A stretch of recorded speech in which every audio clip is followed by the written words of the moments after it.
It is your prisonplanet.tv memberships that fund so much of what we do here on this operation. And then we're more than happy for the TV show after it's aired live, then be leaked out onto the web to tens of millions of people. That's our goal.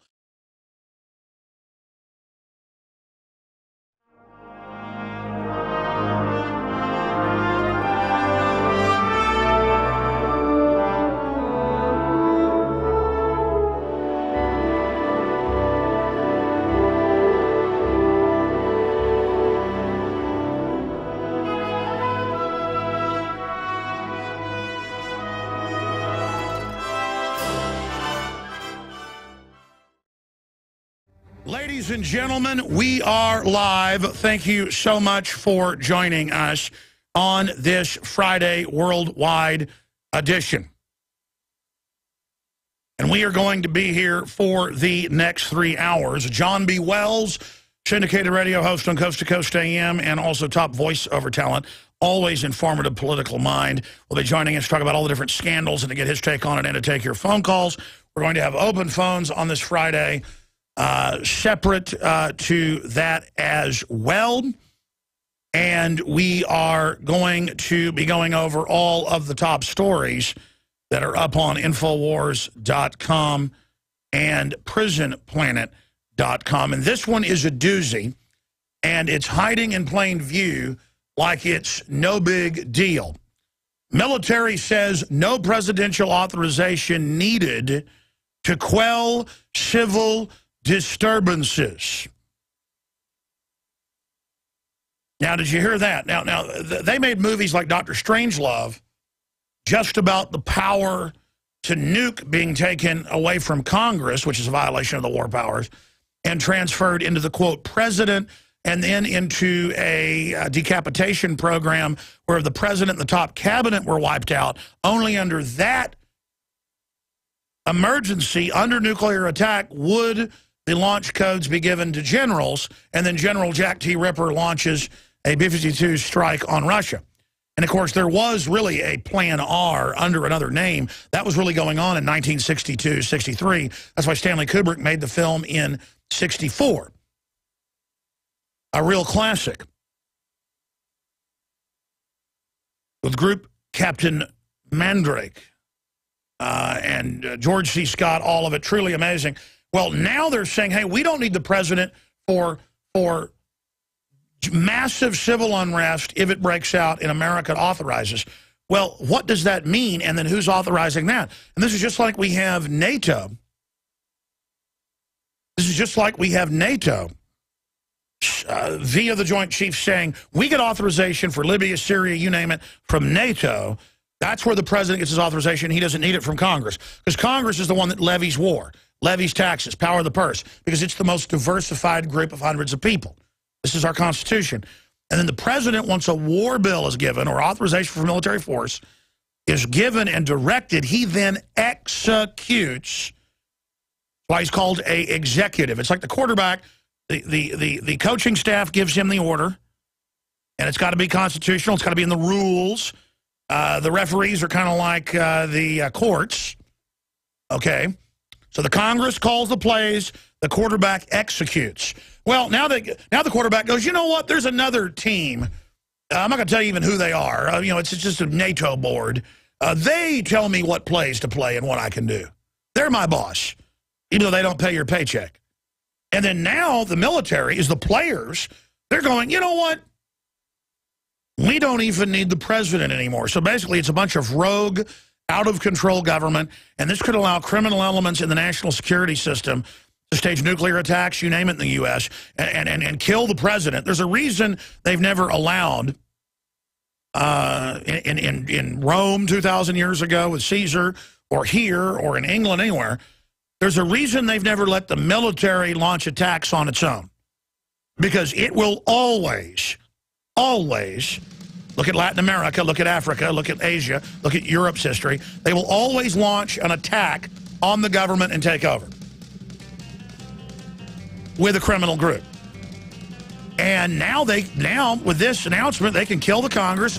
They can nuke D.C., say during a State of the Union, kill everybody, have top group of generals like Vichy French with the Nazis and roll in with the takeover. They tried that with Smedley Butler, but he blew the whistle on them. Ladies and gentlemen, the preparation for the fall of America and the Western world is entering its final preparations right now. The public is in a narcissistic, catatonic, brainwave system very close to sleepwalking. And the New World Order is moving forward with their entire takeover program. There are still large portions of the public that are awake and still conscious.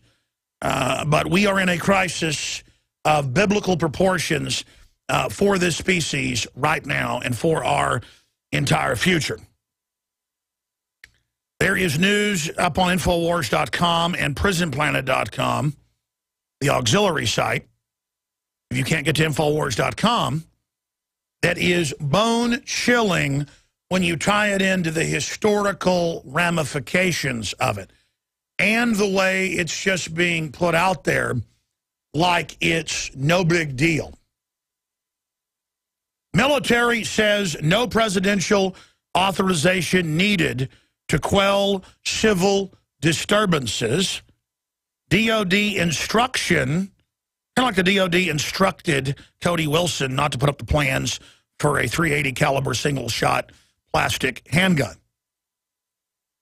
This is the way the new system works. DOD instruction seeks to abolish posse comitatus, grease skids for military coup. And I agree with this article. I worked on this article with Paul Watson this morning. A recent, notice now it's just an instruction. Kind of like the IRS gives an instruction, no court, no jury. We're going to take your bank account. Or major banks just take your house, even though it's paid for a decade ago and they never had the deed. Doesn't matter, the courts do what they're told. In that case, they do go to court and take your house. They can take whatever they want because they have the mem of the guns. And the political power goes out of the barrel of a gun. And nobody's going to ask why breast cancer is exploding in the Western world to thousands of percentile points what it was 50 years ago. We're just going to say, well, we're going to start removing women's breasts at puberty. That'll be the new thing. And then pretty soon we won't even be able to live past 5 or 6 without massive medical intervention. And no one will ask, why are we all dying of cancer? Why are we all have autism? Why is everybody getting testicular cancer? Why is everybody getting bone cancer? Gee, it's not the GMO where all the studies say they're doing that. Gee, it's not the hydrofluorosilicic acid in the water. No, no, no. It's none of that. Let's just take our young girls in to have their breasts removed. You can't have breasts now. Now enjoy that bisphenol A. And don't put down women. Support them having double mastectomies at age 12. If you don't support double mastectomies, you don't like women. If you don't like aborting babies, you don't like women. This is the new fruits of America. Women with their breasts all being cut off preemptively. And 1 in 50-something with autism from 1 in 25,000. And neurological disorders everywhere. I sit there in restaurants and watch people, and about half the restaurant, whether somebody's 12 years old or 60, they've got Parkinson's-type diseases, twitches, people can't talk. People can't talk to you. People don't understand English. People they don't see anything. They just walk around bumping into walls. People are walking around falling in fountains. People walk off cliffs now. The brain waves are lowering, the IQs are lowering, and those of us that see everybody falling out around us, we're the bad ones.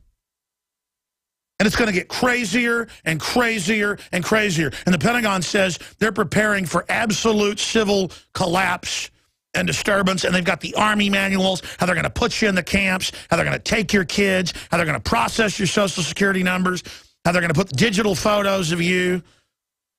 The work brigades, because, you know, you're going to have to work when you're in the camp. The forced labor, they call it re-education, directly out of Stalinist or Maoist China. And then I'm the bad one. I'm the bad one. Because when somebody talks to me, I listen to them.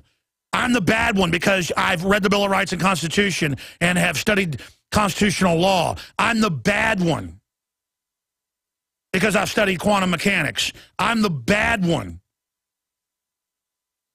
And it's going to get crazier and crazier. Folks, you're going to see collapse of civilization. You know, sometimes I hear all the fear-mongering ads on this radio network. And, you know, I think, man, that just sounds crazy. But then I go, well, I guess, you know, for the awake people, that's who listens to this show. And I guess I'm getting all this stuff, too. You know, some of it goes over the top, like, this video is going to get taken down, so you better go look at it.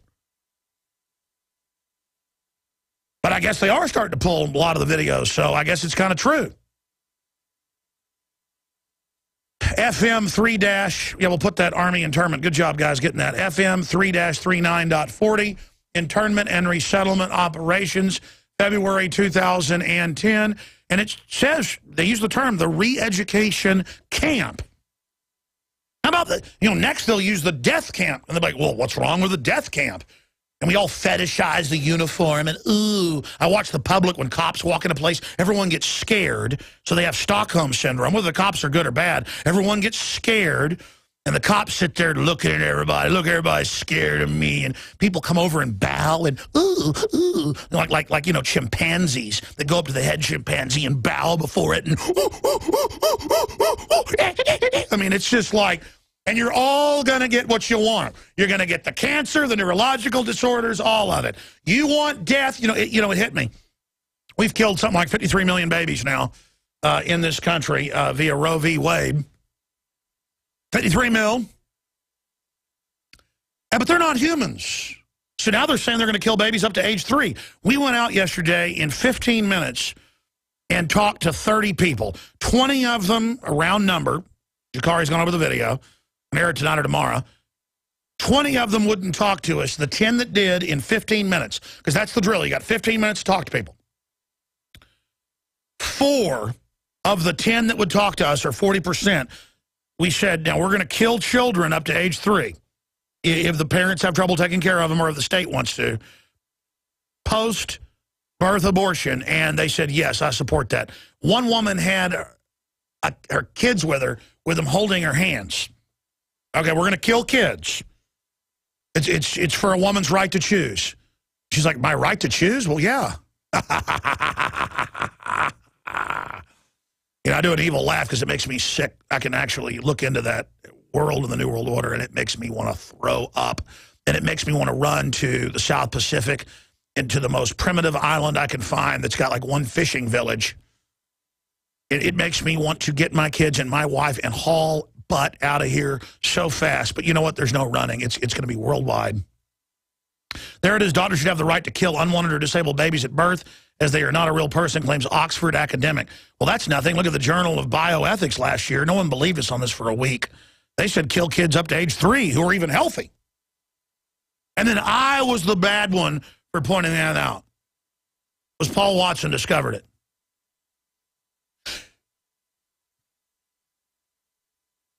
Toll-free number to join us, 800-259-9231, 800-259-9231. You know, this morning I was exercising in a local city park, and they had a bunch of field trips out there, and you could hear the sound of laughing children running around, and older teenagers jogging. There was some kind of school event with a track team, and they had a school band out there at one area tuning their tubas and things, and womp, boom, boom, boom, boom, boom. It's kind of like, you know, happy carnival music as I was jogging.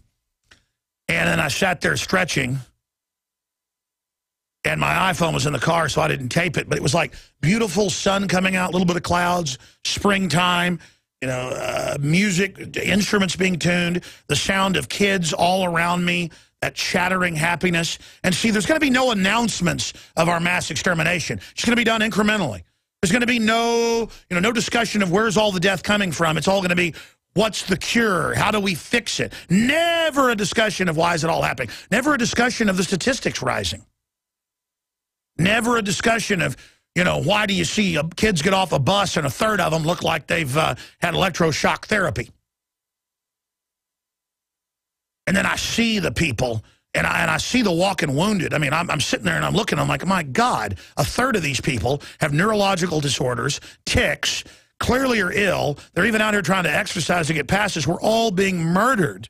murdered, and it's all being done to it's an allegory to symphony music. Like when you go in, to the euthanasia clinic at the end of Soylent Green, and it's the only place beautiful in the society, and it's beautiful Mozart and Beethoven and beautiful pastoral scenes while you're given the aphrodisiac, opiate-based kill weapon. And that's it. It's all the entertainment, the glitz, everyone trying to be a movie star, everyone being an egomaniac, everyone being some weird, crazy narcissist. And all I want to do is run to a mountain keep and never see anybody again but my family. I don't like being around people. I don't like being around all the stupid people. And you know what? I figured it out. The New World Order doesn't like being around you either. They're killing you, and you love it. You love it. You want to be killed. You like it, and you are going to be. Made me sick.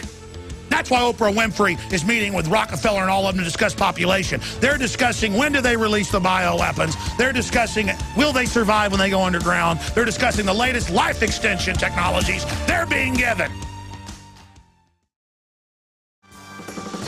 Monday through Friday from 11 a.m. until 2 p.m. Central Standard Time, we're here. And I just tell it like it is. I love humanity. I love good, innocent people. But the people I don't like are the folks that think being cynical and corrupt is a winning attribute, and who think going along with things is a good idea, and who are so intellectually lazy that they're not aware of what's going on. I mean, the government is gearing up for total and absolute societal collapse. And we are sitting here right in the middle of this. And then we try to point it out, and we're the bad guys. Look at this article. Look at this headline. Military says no presidential authorization needed to quell civil disturbances. DOD instruction seeks to abolish posse comitatus, grease skids for military coup. A recent Department of Defense instruction alters, just an instruction, that's all you need. Maybe they'll instruct you to jump off a cliff. You'll have to do it. Alters the U.S. code applying to the military's involvement in domestic law enforcement by allowing U.S. troops to, quote, quell civil disturbances, that's a quote, domestically without any presidential authorization. See, first, there's no Congress needed, totally unconstitutional. Then NATO's the boss, then the president's the boss, then, oh, the military. Now, what's the #1 threat in history to take over a sovereign system? Military. What are you, anti-military? Caesar did good bringing in the military, taking over. I like the Latin American coup d'etats. Large fry, pie, large coffee. I mean, this is just so out of control. Greasing the skids for the de facto military coup in America, along with the wholesale abolition of posse comitatus. I mean, it was a big deal when they created plans if there was a nuclear attack that took out Congress and the president to let a general respond. And they have gone back and forth allowing that in U.S. code and law. Now you've got the executive telling Congress, you can't see PDD 51. You can't see our civil unrest plans. That's classified. They tell the Armed Services Committee and the National Security Committee, and they tell the Homeland Security Committee that. I mean, that's Congress, the power of the purse. That's the bosses of this. That's the football coaches who then give the executor, the president, the quarterback. But now it's not even the quarterback taking over. Now the players. And again, the Congress, they're all going along with, well, the military can deal with the American people if something happens to the president. There's not even a discussion of chain of command, Secretary of State, Vice President, Secretary of State, Speaker of the House, on down the line. Now it's just, we don't even need that. It's the military. And the military says, and we've got to get these clips from last year and play them today if we can. I just thought of this. When they said, no, we got our orders from NATO now. So this actually is a NATO coup over America. Just like in Ireland and in Greece and in Italy, they go, oh, we just appoint the leaders now, the finance ministers, the presidents, the prime ministers from Goldman Sachs. We don't have elections anymore. We just appoint the emergency restructuring, and it's a technocrat. You know, bankers know best. You signed on to our debt. Now we say you're in debt.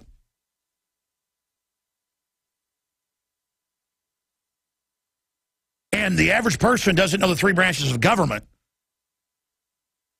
They sure don't know what this is. And, man, they say they're gearing up in this for collapse, civil unrest. And then it references, of course, the new Army manuals that are 3 years old that deal with re-education camps. Folks, they actually call them that. How they're going to interrogate us, how they're going to break up our families. I mean, my God, they're going to start it. They're going to come after everybody. Just like they're telling state police all over the country, prepare to confiscate Christians' guns. And let me tell you, the average public will follow orders. The average person, if they told them, I'm not joking here, bring your 5-year-old for execution, the average American would do it. I mean, let me tell you. I'm about to throw up. And you know, I try to take more time off. I can't do it. And this is driving me to the point of just pulling my hair out. Because we need to be repenting, folks, and on our knees before God. And then we need to be at the city councils, the county commissioners, the state houses, the street corners. We should be running around like our hair is on fire over this. But we're not. It's like, okay, more tyranny. Okay, they're spying on us without warrants. Okay, they put cancer viruses in the vaccines. Okay, they admit they're doing it to reduce our population. So what? Who cares about those documents? Oh, so the GMO, you know, is sterilizing the rodents. So what? Oh, we're getting sterilized? So what? I mean, it's just nightmarish. All right, ladies and gentlemen, I want to go to your phone calls and get to the news. I'm going to get to all the ongoing Obama scandals in the next hour. Take your calls on that as well. It's just this. Global crime syndicates have used our open society to come in and to infiltrate and to basically fully take over. Except they haven't taken over the free press completely. They haven't taken over you individually yet. And they haven't totally bankrupted you yet. But they are devaluing the dollar now at an accelerated rate. Everywhere I go, things cost more. Everywhere I go, I see security everywhere and people being bossed around and felt up and military on the streets, even in Austin and TSA. We are being prepared, and it's in all the Army manuals. So we need to understand that if we don't expose this, they're going to go ahead with the plan to roll all this out. And the branding behind the scenes has gone from Al-Qaeda is who they're going to be fighting, to they're going to be fighting people wearing John Deere caps, literally. That's who, if you go to the urban warfare drills, we've shown you the footage, that's who they're trying to fight, and that's what their own FBI, MIAC, Homeland Security manuals that are in the news. And I'd covered that 4 years ago, and it was crazy. Now everybody listening knows that's been all over mainstream media with Big Sis defending it. And I'm not trying to scare you. I am climbing the walls on air and off of air. I am climbing the walls, trying to figure out how to stop this, trying to figure out how to get the general public out of their trance. I am doing the very, very, very, very, very best I can. And, you know, I talk to so many people, prominent people off record, you name it. And they go, yeah, no, it's about what you say. I have to apologize. It just sounded so crazy, but I guess we didn't look at history. And yes, it's probably worse than you're saying. Well, what are you going to do about it? Oh, there's nothing you can do. The public's too dumb, too narcissistic. And so we're just going to sit here. I mean, it's never a majority that stops things. It's never a majority that takes over and does bad things. But, you know, my main frustration is also that I care about people. I have extreme empathy, not sympathy. Once something's already happened, I don't just have a fake sympathy. I don't say fake little sympathetic things to act like I care. I get hit in my stomach. I literally, like, channel what I see other people going through. And it is torture. Now, I mean, having a lot of empathy means I have a lot of perception. I'm very alive. So are you out there. I run into our listeners on the street and just the lightning in their eyes, the spirit they have. And so I know you know the frustration, but there's also, I'd rather be enjoying fine art, fine music. I would rather be spending time outside. I would rather be spending time with my family. I resent the New World Order. I resent the fact that they're so wicked and so stunted and twisted. And I'm just so sick of not just the establishment being evil and corrupt, but the general public being that way. And that's what the establishment always says. The Times off record, I've been offered jobs and, you know, by the establishment over the years. They're always like, Alex, the public's even worse than we are. They would tear you apart if they could. You know, they hate you because you're talented. And of course, that's an appeal to arrogance, an appeal to ego, but it's true. But I will not join evil so I can sit back and with them and laugh at everybody and then do everything I can to keep people in the dark forever. See, that's the thing. They've done this to the public. They've made people immoral and corrupt and wicked. They've certainly thrown fuel on the fire. And my spirit cannot join with evil. But it doesn't matter. At some levels, because it just becomes evil anyways. Or they paint you as evil so that even though you do good work and want to help people, they will paint you as evil so the weak-minded see you as evil. And so whatever you do gets turned to evil. But it's not going to go on much longer. Man, the rotting is accelerating. And I just think about the foster children drugged on 6, 7, 8, 9, 10 drugs with their teeth falling out, dying of convulsions. I think about just the mutation of humanity. It's like an alien species came down on the earth, took over the government, and is running a computer program of how to incrementally dumb us down, soft kill us, medium kill us, and then hard kill us. Because, you know, if they kill you right away, people would resist. But if they slowly kill you, no one knows where it's coming from unless you scientifically study it, and then it's all there, and you're like, my God, look, they say they're doing it, and the public's like, sure they are, because they're already in the throes of it, and then you can't get mad at them because they've already been taken over by it. And then you run into other smart people, and they have decided to use the techniques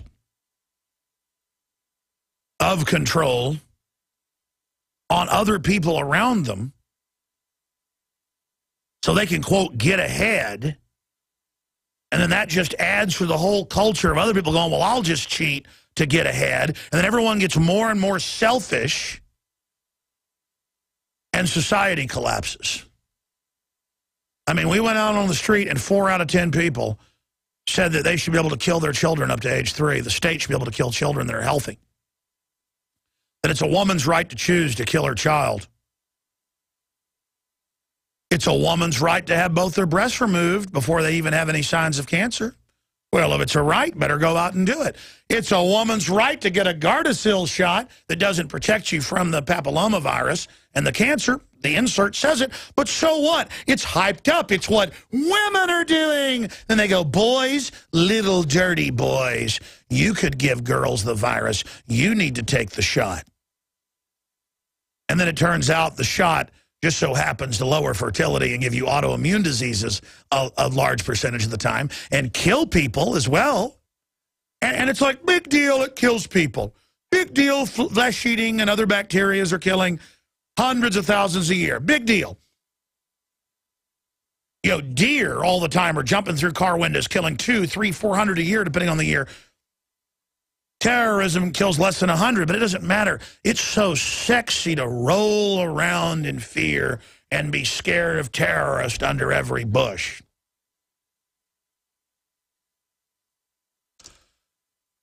And it more and more, it is just mind-controlled, arrested development, bumbling people. And it doesn't make me feel good that they're so stupid, that they're so pathetic, that they're so weak, that they're so cowardly.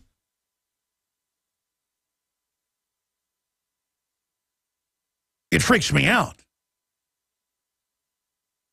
And it makes me want to remove myself from society. Because, you know, I walk out of a restaurant with my kids and a motorcycle gang sitting there revving their things, looking at me like they think they're tough. I mean, you might actually be able to deal with me maybe, but not before I go like a caveman and literally bash 2 or 3 of your brains out. And I'm scared of that, man. I can't put up with all of the fake people anymore. All the phony tough. I just am so sick of the gangs, the cop gangs, the motorcycle gangs, the bureaucrat gangs, the lisping fake liberal gangs, the good old boy gangs, the country club gangs, the trendy gangs. They're not real people. They're these robots in schools of swimming amoebas. And then I go study the actual controllers of the entire program. And they're not even that smart. I mean, they would know you're not going to get away with this. It will blow back on you. And then they even say that in a lot of their writings. They go, but it doesn't matter. We want to do it. Because all there is the darkness. All there is doing something bad because you can do it. All there is screwing people over because you can get away with it. And that's what the smart guys do. That's what the winners do. That's what the cool people do. Ah!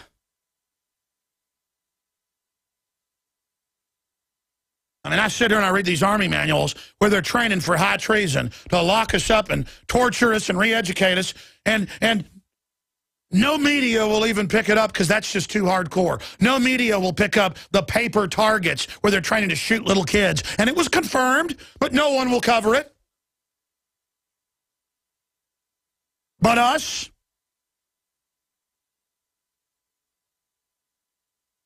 You think I like being the most hardcore, most awake, most focused? It is dangerous. I don't know. This world is so fake. It's so plastic. It is such a manifest fraud that I just can't partake of it. None of it. Almost all of it is diseased and rotten. And there's some good things there. But my God, if we don't say no to all of this now, I mean, if people don't really start freaking out over what's going on and recognizing it and getting out of your learned helplessness and out of your trance, it's over, folks. What's going to happen is going to make, and it's already ongoing, what happened in the government orgies of death in the last century pale in significance. The United Nations is in mainstream news, back of the paper, like it's a good thing, going into villages in Central South America, Africa, and Asia, and killing whole villages. I mean, they go in and they, like, something out of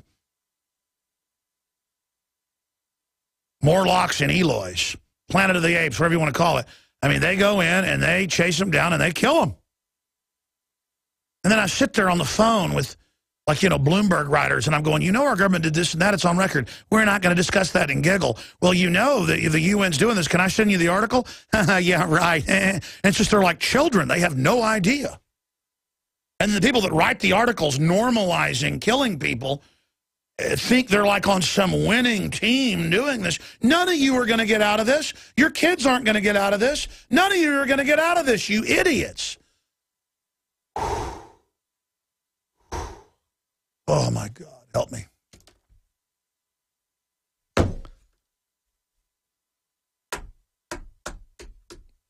So the Army's preparing for massive civil disturbances and societal collapse and to operate outside the president or Congress.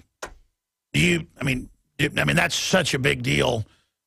In fact, I'm even surprised by that. You would think the criminals that run the government would, you know, they've got their own puppets, but I mean, I guess that's the ultimate puppeteering. Now they just got to buy off the generals like the Nazis did with the Vichy French and have them stand down, or they can do a big false flag, nuke Congress when it's in session, whatever, and then just say the military's in charge. And, you know, I've been hearing a lot of talk about, you go after Obama, do this and that. He needs to be impeached, but nothing physical needs to happen to him. They could go get rid of Obama, and then we'll get behind the military restoring order. That's what everybody keeps saying, and it'll just be something even worse. I mean, you could see all the preparations, man, because they know it's all about to collapse. They engineered it this way, but I don't think they can reverse it now. We've gotten that deep into it. It's like a perpetual motion machine or a doomsday machine. Once it's counting down, it's very hard to shut down. And it's counting down now. It's 2 minutes to midnight. It's and they're lining up. They're uncloaking, and I'm like, red alert, here it is. Red alert. We've been named as the enemy. Red alert. People are like, why don't you shut up, you extremist? So what if they take my bank account? I'm going to salute them, and so they're going to be nice to me.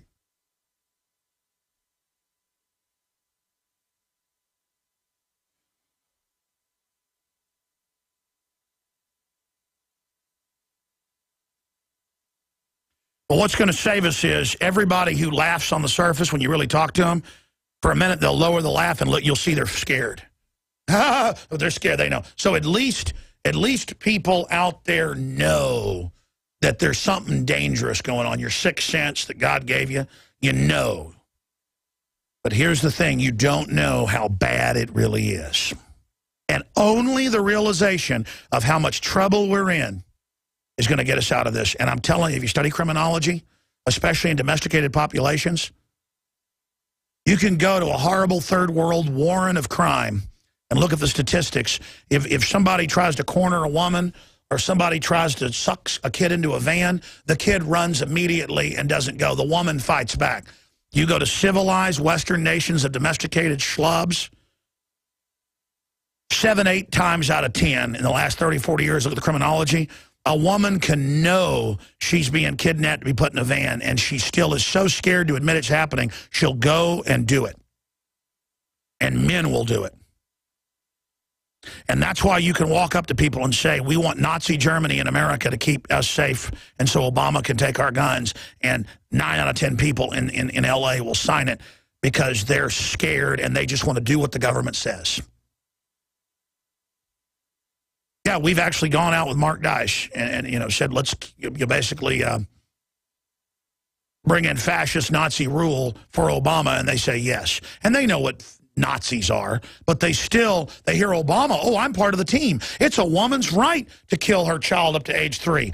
And the women are like, yes, I like that. That's power. See, the powerless who've never had a chance to have any small power that they built themselves then don't appreciate it and know how dangerous it is, so then they just imagine, like a moth to flame, that it's some great fulfillment they're going to have. And then they see through the black uniforms and the nighttime Nazi rallies, they see this majesty, this reflected glory that they are going to be empowered even in their own destruction.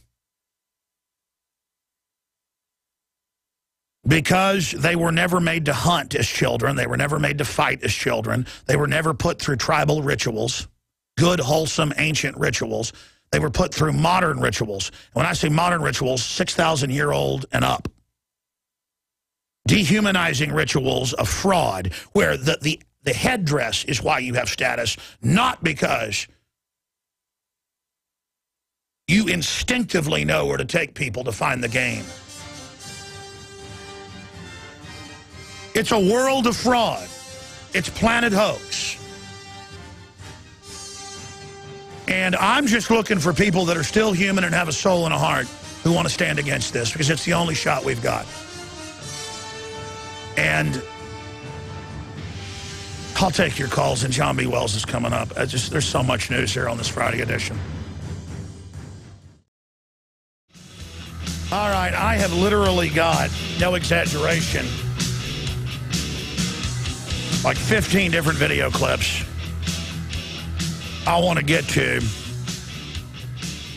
I've got clips, an article up at Infowars.com from a local news station where the robbers come in the home invasion and then put the guy in his closet, but he has his guns in the closet, so he comes out and shoots them. And they're like, the police are not going to charge the homeowner. He's lucky. I mean, it's like... The greatest crime is defending yourself in this country. Robbers shove homeowner in closet where he kept his guns. Oh, and they got bandits out there in their clown outfits talking about it. And then we got all the big scandal stuff, which is important, because it is important to bring people to justice. But then you find out the IRS official, not, that ran all the stuff for Obama, obviously, and Holder and others and those above them, that talk show hosts and media journalists would get audited, and now that those that have complained are being fired, because you're not supposed to talk about how you got how you got harassed. You're not supposed to stand up for yourself. Again, that's the greatest crime. Shoot robbers, you're bad. Get audited for your political views, speak out against it, you're bad. You're fired. I think that's why I get so wound up. I come in here and read all this news and see it all, and then I get on the air. I'm just sick of it, man. I'm sick of the tyrants, and I know you're sick of it too. And we're going to beat them together. But I think at the same time, we've got to admit how bad it is. Because then we know we've got to turn this around. We've got to stop putting a perfume on this thing, this pig. So we got all that coming up. And we got a bunch of other clips here today. I think we're going to premiere tonight on the Nightly News, 7 o'clock Central. He says it's done, but I'm going to see it today and see if I want to add anything. We did this, I don't know, 6 months ago, and it's one of the literally over 100 things we've never gotten done, because we just do so much and then never complete it, because we love liberty. I have a great team. Because once you work here and see all this, you don't want to stop fighting it. It upsets you. And by the grace of God, we've assembled a really good group of people. We all of us need your prayers, because to be in and around this is very stressful. And I need your prayers as well. But we did something really fun to try to illustrate the Second Amendment, dealing with laser beams and particle beams. I went out and bought some of the most powerful consumer grade. You can get even more powerful industrial ones, but it takes a license and stuff. We could have done that. But we went out and bought like $400, $500 lasers, a blue, white laser, and a green laser, and we recreated a laser battle with Star Wars figures. This will definitely go viral. And then it's filled with news about directed energy weapons. It's got 50 cals shooting armor. I mean, it's pretty wild video. And it's got me in there talking about it. So that's going to premiere tonight on the Nightly News. And if you're not a prisonplanet.tv member, I mean, we need our own platform because of all the censorship happening on YouTube. We post all the stuff we do on YouTube a day or so later, but they try to censor it. We have to fight and file in court to keep this thing up. I mean, it's a big hassle, but we do it. But if you just want to go see it all in high def and in high quality and see it when you want and be able to give up to 30, 40 people your passcode, 11 people can simultaneously log into the website at any one time.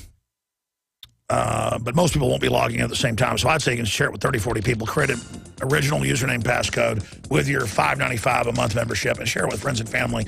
We call it Operation Awakening the Sleeping Giant. PrisonPlanet.tv. That's PrisonPlanet.tv. And hopefully we can find a future for humanity based on decency and truth. And not the science of lies and fraud and scumbaggedness. Become a member today at PrisonPlanet.tv or share your membership. Ladies and gentlemen, we are live and broadcasting worldwide. John B. Wells is coming up. We'll take calls in this hour. Into the next hour, we're going to talk about all the latest scandals on the IRS, the wiretapping, the police state, and really the big news. Military says no presidential authorization needed to quell civil disturbances. Man, that is a military-industrial complex total coup d'etat. That's what Eisenhower warned of. And I mean, right now, this even blew me away. And, I mean, why not? They said NATO commands our military now. So why not just say now that this is Vichy French stuff? And that's why every sports show, every show worship the military. It isn't take care of the people that are in the military. It's create a cult of the military, do whatever it says, as they train for war against us. God almighty. And I'm not using the Lord's name in vain. I'm crying out to God.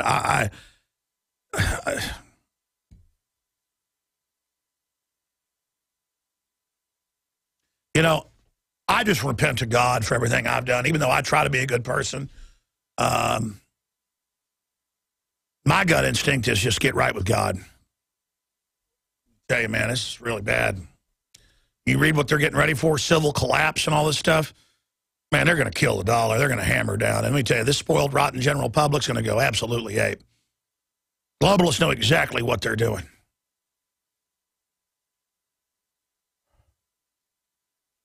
And I've been too close to this too long. I mean, I'm not even really prepared and ready for this.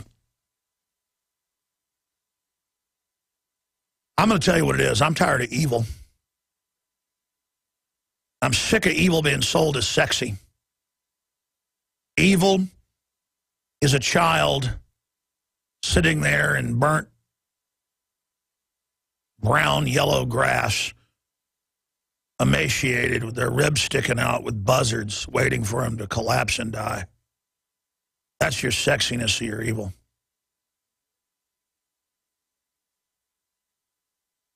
And I wish this could be stopped.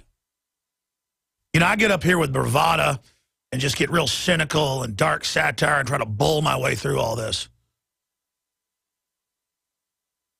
And the reason InfoWars has been successful despite all the odds is people who have discernment know I'm totally for real. That's why every cosmology created out there by the enemy is that I'm not real, because they're not real and they hate it. They have sold their souls and they hate me because I still have my soul. And let me tell you something, and that's the answer to everything. They hate you because you have a soul. They hate you because you value genuineness and honorableness and steadfastness. They hate you because you didn't sell out. That's why they hate good people, and they're never going to stop till they've killed every one of us. You understand that? Who did the Soviets go after? They go after their own communists if they found out it was somebody who was really good, who just played along, and who didn't enjoy it.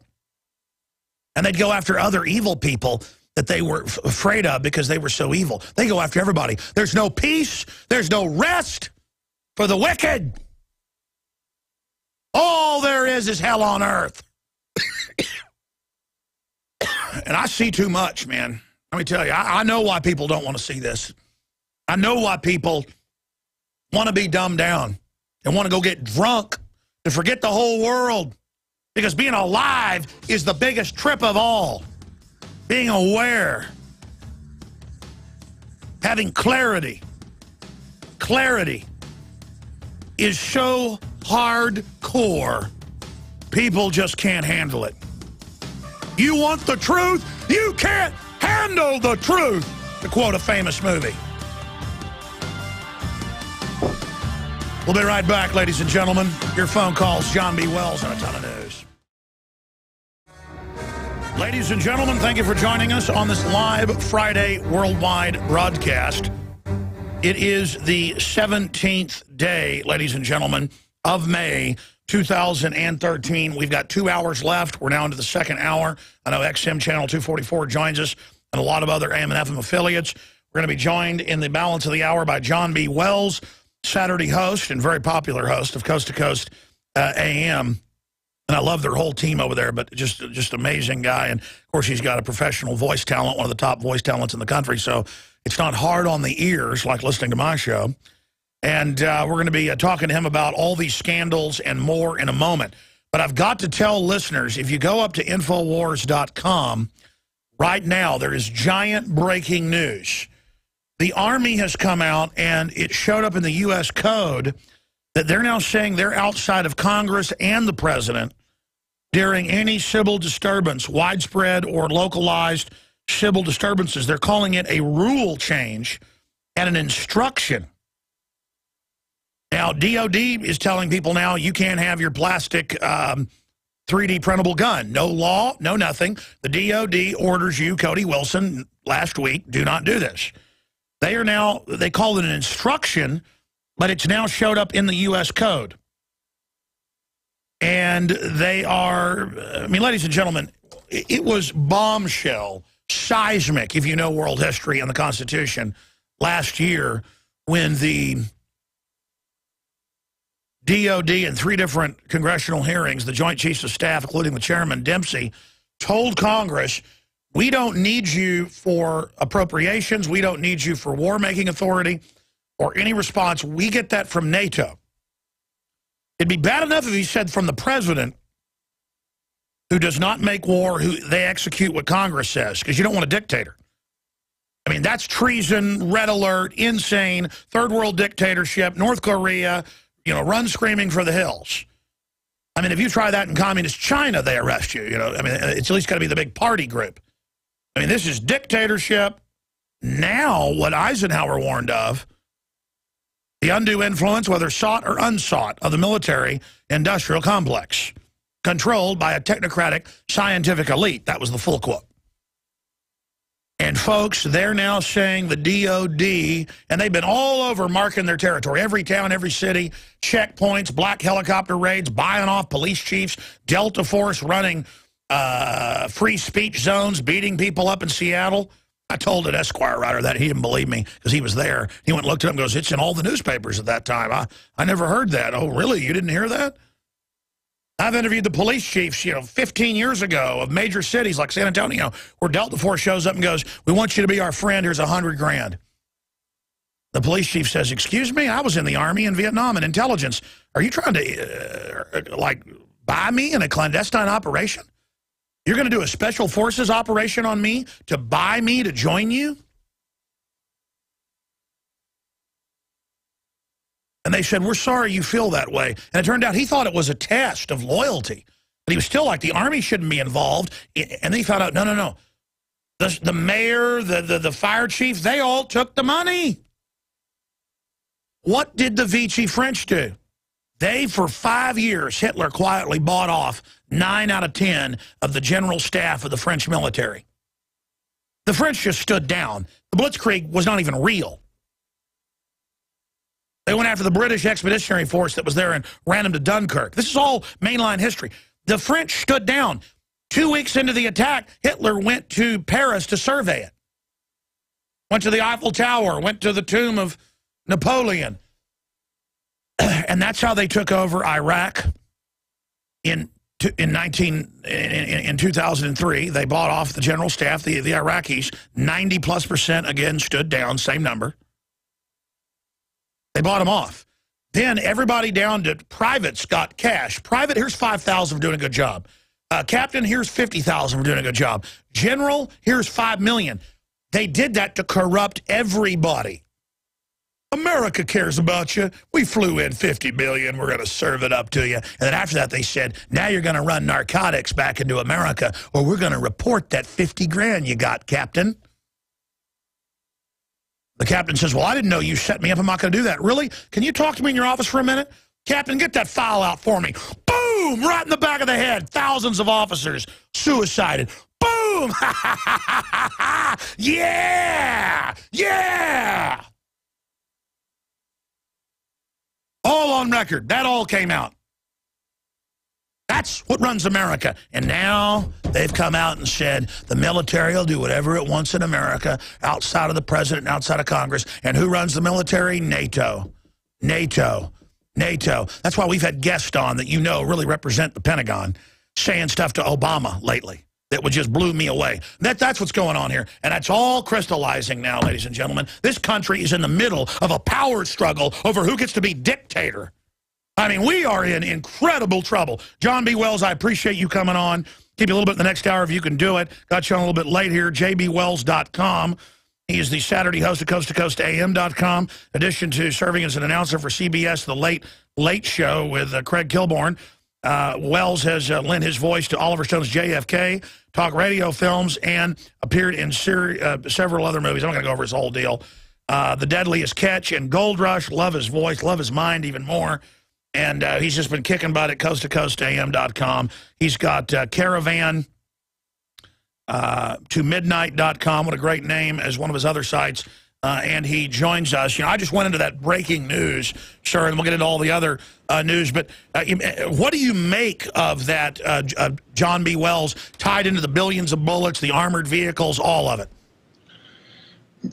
I think this country, Alex, first of all, thank you very much for having me on the program. It's good to talk with you. I wish I wish we could chat more often, simply because on your program, we pretty much get to let it all hang out, to use that term from the dinosaurs, the dinosaur age. But what do I make of it? I think I think this country is in a terrible state of denial. I really do. I think that John Lennon's song about keep them dope with religion and sex and TV, and you think you're so clever and classless and free, but you're still bleeping peasants as far as I can see. A working class hero is something to be. And I think we've been doped with religion and sex and TV. And when I say religion, I don't mean faith. I mean religion. And this is so beautifully orchestrated. Somebody, either there really is one great dark power that runs this earth, as is stated in the Holy Scriptures. Oh, it's not human. No, exactly. The more I study it, it is a entity. It is. Call it whatever you want. A dark force is running this. And that's what I've come down to, is I'm facing this thing, and I just wish people knew how much peril they're in, John. Well, the thing about it is, Alex, is what we have to remember is the ones who get it, and the ones who don't get it are never going to get it. And that's just I'm afraid that's just the cold, hard, harsh reality. We would like to think that we'll wake them up, we'll enlighten them, we'll rise up as one people, and we'll quell this evil, but a lot of people are just going to go right along with it. This is something that I find very interesting, not to stray too far away, because you ask a question, what do I make of all this? I think there's about to be a war against the civilian population, and I'll tell you why. Everywhere you go, if you look at every false flag operation through history, from the battleship Maine to the Lusitania to Pearl Harbor to the Gulf of Tonkin to 9/11, on and on and on, these false flags were all in furtherance of developing a war-like atmosphere. And what happens when you have a war going on? Well, the citizens die, the leaders largely are preserved, and it's business as usual. I mean, Germany was a highly sophisticated, still is, in those days, was a highly sophisticated society, music, literature, art, everything. And virtually the entire place was destroyed. Look at them now. They're the ones propping up the entire European Union. So people die and business goes on, which goes back to the Scripture. And I don't want to turn this into a sermon, but it's like the love of money is the root of all evil. And this is all about money. And when you look at the money that has been made from these ongoing undeclared wars, such as Vietnam, Korea even, less, to a lesser extent, but still Korea as well, and now this ongoing war on terror, you can see that wherever there's chaos, you know that expression, follow the chaos. That's where the opportunity is. I'm thinking that the Middle East may be close to being tapped out. China and Russia got the oil deals. We didn't. It was all about oil in Iraq, but no, I don't think we got into the oil. We're still exporting oil. And I'm thinking the next big playground, the next big boom town, sorry about the pun, is going to be the U.S. I think that tearing down this society and then rebuilding it is going to mean big bucks for somebody.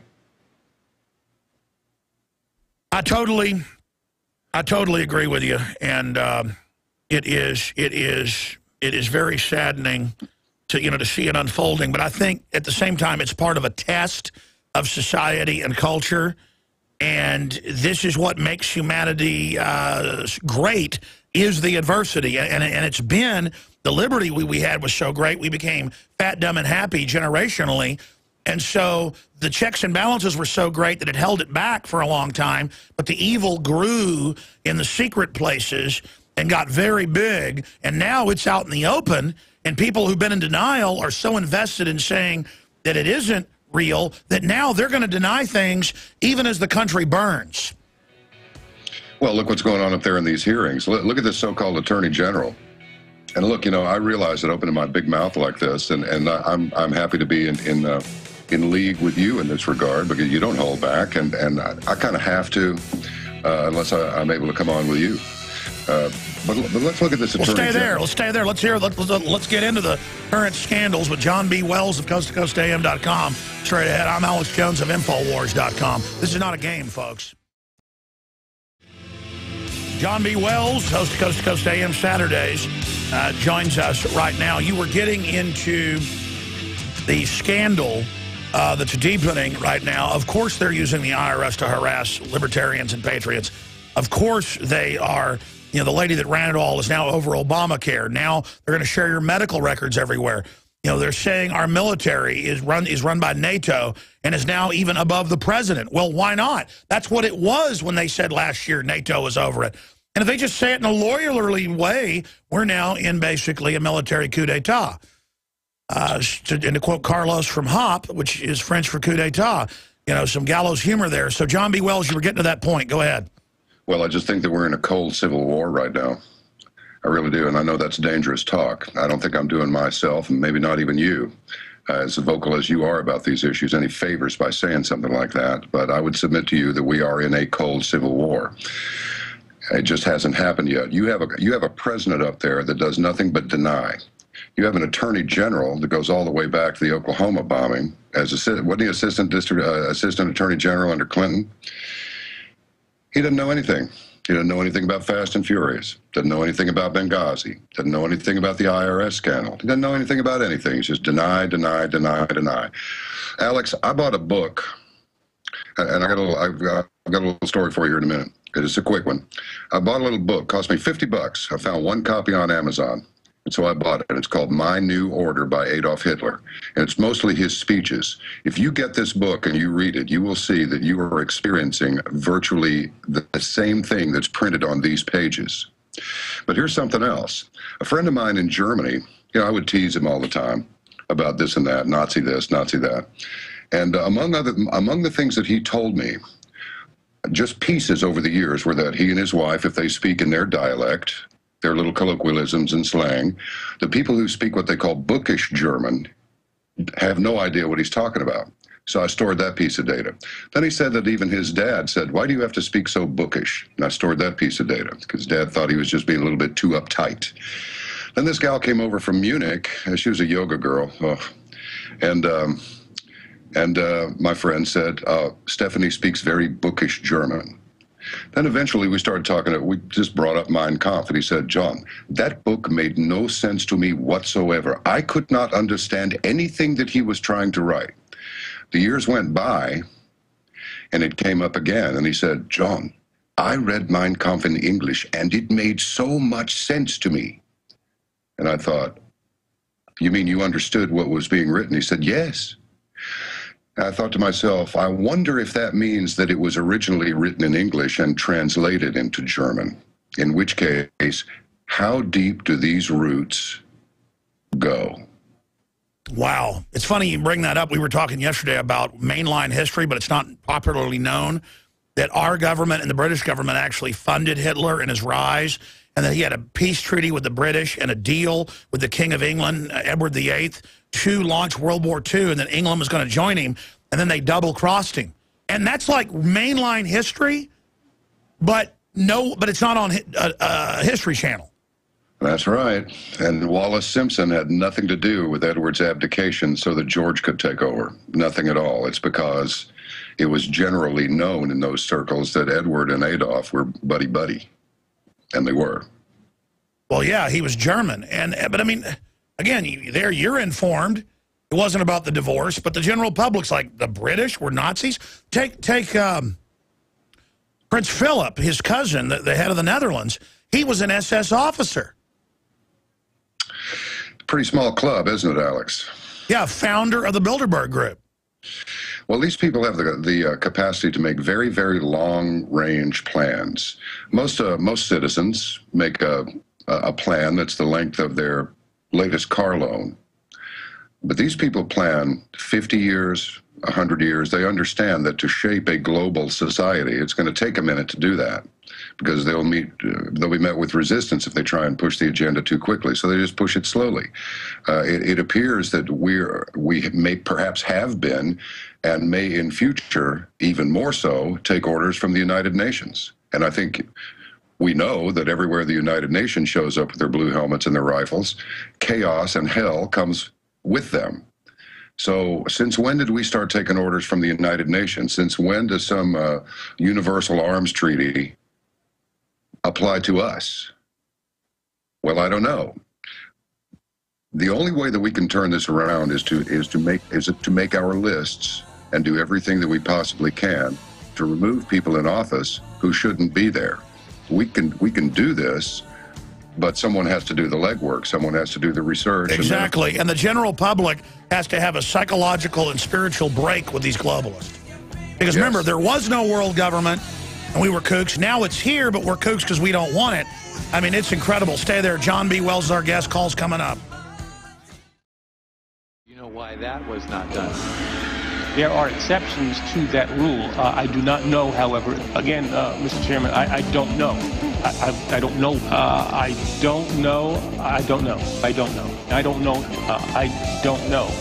That I don't know. I just don't know. I don't know whether or not. I just don't know. I don't know exactly how IRS is constructed. I don't know when the subpoena was issued.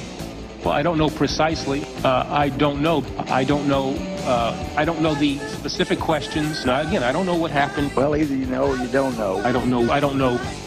I don't know. I don't know. I just don't know when. I don't know. I'm not sure I know what you're talking about. All right.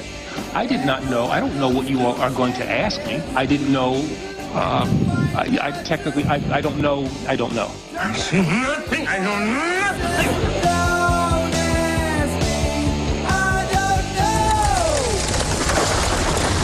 I don't know. That's right. And that is Sergeant Schultz, Ozzy Osbourne, and the Attorney General all telling you, I know nothing. Nothing. I tell you, it is really a crazy world. We are going back to our guest, who I hope can stay with us a little bit in the next hour and ride shotgun and take phone calls today. Amazing talk show host. Whenever I'm out driving around on Saturday night or then on Sunday night because they re-air it locally the next night, I love to listen to John B. Wells. And he has a lot of courage, too, because I've been a guest on his show. He has a lot of other patriots on his broadcast, and it's just, you know, on over 500 affiliates. So he reaches probably every night 5 million people, 6 million people when he does the Saturday show. So it's just wonderful to have him there doing that. But before I go any further, by the way, we put 80,000 of the magazine each month that we sell in bulk at cost at InfoWarsStore.com. We put 80,000 as a test on the streets of San Antonio and Austin. And this sold out. The issue sold out in about 5 days. I don't know, what was it, 30-something thousand we kept back, you know, to sell at bulk, you know, to get the word out. Because people really pay attention to a big glossy color magazine full of graphics and 3 free bumper stickers in it and so much more. But it's sold out. I mean, the last time we had something sell out that quick was... the magazine's like into its 10th issue now. I guess we had one sell out in about 2 weeks. This sold out in less than a week. So we ran out and found 1,000 or so, you know, that had just been put on the street and pulled those back off. And then there was such a demand, I said, just scour everywhere. So we sent out the crew, and they were able to get a little more than 1,000 again. But that is it, and it will be sold out very, very quickly. InfoWarsStore.com. You can buy them individually or in bulk, and it also supports the broadcast because we're selling these limited amount at an actual profit. Imagine that evil idea, so we can try to print more magazines. And it's just something I believe in. You know, going low tech while we dominate high tech as well. Another tentacle in the resistance against the globalist Hydra. And if you want to really support us financially, support our sponsors on Infowars.com and PrisonPlanet.com. Buy the great products. If you hear me promoting something, that means I endorse it. Now, there's ads on the network. I haven't been able to investigate that stuff. Support some of it, don't support some of it because I don't know about it. But InfoWarsHealth.com. I believe in that and support it. Best stuff out there. InfoWarsHealth.com. The ProPure gravity-fed water filtration. Best out there. Stainless steel spigot. Blows away the competition. 10% off with promo code WATER. And we are the most hardcore, in-the-face organization. We need to be financially strong. I'm trying to hire more journalists, more camera people, more editors, more researchers to do more. I've got more than 100 unfinished projects I haven't even gotten out because I'm so busy. So become a PrisonPlanet.tv member to see the daytime show, to hear the see in high def the nighttime news show. Go to Infowars.com/show and find all the free podcast stuff, the free iPhone and Android apps. And you may already have them. Send that link to friends. Here's the free video link of the daytime show. Infowars.com/show. And, you know, we were the biggest news story covering the Boston false flag, clearly a false flag, for over a week. The #1 news system in the world when it came to that issue. And it freaked them out. I mean, let me tell you, we're in danger. And I don't just say that. I mean, it's like watch your six. I mean, we got TIE fighters on our butt. And you know what? I know that. I understand no matter what happens to us, I'm committed. I asked for all this. It's just that we need your support. I mean, I can't imagine how anybody out there would not support prisonplanet.tv, would not become a member when you can share it with more than 11 people. 11 people can simultaneously log in with the same username passcode, but usually people aren't using it. I wish they would. So I say share it with 30, 40 friends and family. Give it to them as an e-card. You know, present it. Hey, this is your free, monthly subscription to prisonplanet.tv. Go see these films. See this live news show. That's how we reach more people. Tell people about the XM channel we're on. Tell people about the local AM and FM channel, like 1530 in Chicago, getting really good ratings after having us on for about less than a year. Things like that. It's a big deal we're on the air. The system doesn't like this. It shows they're not in total control. So I don't spend a lot of time promoting sponsors and things, and I don't get much of the funding you hear on the network radio ads. Most of it's local or the network. I need your support to continue to expand in the face of the New World Order. And I appreciate your support. We couldn't do it without you. And you need to support people like John B. Wells who tell the truth. John, I'm ranting, and I got a bunch of news, obviously, to cover. Here it all is. IRS stalled conservatives groups getting 501c3 or others, but gave speedy approval to Obama foundations. Agency used planted questions to reveal scandal. Well, of course, I mean, in the Eastern Germany, the party members decided which women could be stars and demanded sex from all of them. That's what having government-run things is like. Absolutely not illegal, is what the White House is now saying, the scum house. Is this still America? Charles Rangel outrage, wrong to abuse the tax system. In charge during Tea Party, targeting now runs IRS Obamacare office. Of course they're going to use your medical records and leak them to the press. They've already done that. IRS henchwoman got $103,000 in bonuses for raking people over the coals. That's the kind of stuff up on drudgereport.com. Spying on the media, spying on the cloakroom. It just goes on and on what's going on. And then meanwhile, military says no presidential authorization needed to quell civil disturbances. That is the equivalent of a nuclear bomb going off in D.C. I mean, it's bad enough to say NATO's in charge. Now the military's in charge themselves, but they say they follow orders from NATO. That's a narcotics trafficking, Bilderberg group, Nazi-founded organization. That's what I'm saying, man. We're overrun, and I'm ranting. You've got the floor. Well, I wish I could rant like that. So I appreciate being able to do it by proxy, Alex. It's absolutely unbelievable. And the thing is that it's that thing about one bad apple can spoil the barrel. Yes, that's really true. The strident liberals. I mean, I get an email every once in a while going, "You're just a right winger." It's like given a choice between the right wing and the left, I am most assuredly a right-winger. I heard McDermott today say in those hearings, as much as I don't like the right wing, and I thought to myself, well, McDermott, you have traditionally been an idiot, and I don't know how you remain in power. But I began to wonder, what is it about the right that you don't like exactly? They foment lies. That is their stock in trade. Oh, the Tea Party, that's a bunch of racists. I have seen no racism whatsoever, nothing at any of those gatherings of the Tea Partiers. Oh, they want to play it. And all they have to do is just going back to dear old Uncle Adolf. All you have to do is continue to beat that drum. And some of these people, enough of them to make a difference, are going to go along with it. But yes, we have been hijacked by a criminal regime. End of story. It's been visibly corrupt since the Kennedy assassination. But we're distracted. We're distracted with one war after another. What happened to North Korea? I put out over at Coast to Coast AM, I said, my source, and it's a good one, and I cannot name him. You only have my word for it, but I've given it to you. There are things going on behind the scenes. You won't be hearing anything from I'm paraphrasing here. You won't be hearing much out of Kim Jong-un in the very near future. And what happened? He just drops right off the scope and he's gone.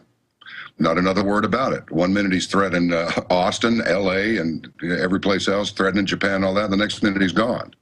Well, why is that? It's because China pulled the chain on his money. That's what this is all about. This is all about money. And these people are going to soak the citizens of this nation for everything they can. Everything. They will disarm us if it comes down to it. They will pit the races against each other, and the liberals will continue to push this ridiculous immigration reform. You know what my immigration reform is? Go home now. All illegal aliens must leave now, just like any other country. You can't just come here and just decide, well, we like it here. All 11, they say 11 million. I'm thinking more like 30 million. Oh, we're going to run across the border and have a baby. Now the baby's a citizen. He's an anchor baby. We're here. That's just wrong. Why are they doing that? Mexico doesn't let you do that. And again, the government's then there to try to make them clients of the government or the political takeover. And then they use it to create a national ID card for the citizens. Again, right. I mean, all these bills are piggybacked with a bunch of other garbage. And notice they're trying to get everything passed right now. And the military talks about massive, widespread disturbances that are so bad, for the first time in history, the president or the Congress may not be there to respond to it. During the Cold War, they didn't have this on the books. What do you think they're getting ready for? Well, I still think this economic collapse, going back to the money thing, I think the money is the trigger for everything. I was just looking at this thing called the Trader's Wire, and it's the article is 10 scenes from the ongoing global economic collapse. 27% unemployment, 60% youth unemployment in Greece. Detroit, Michigan is insolvent, rapidly running out of cash. Economic despair in France. 7,000 abandoned buildings in Dayton, Ohio. Overwhelmed by squatters in Spain. The collapse of Chinese power consumption. Horrible economic data coming out of the second largest economy on the planet. That would be China. 1 out of every 5 U.S. households on food stamps. Child hunger in America.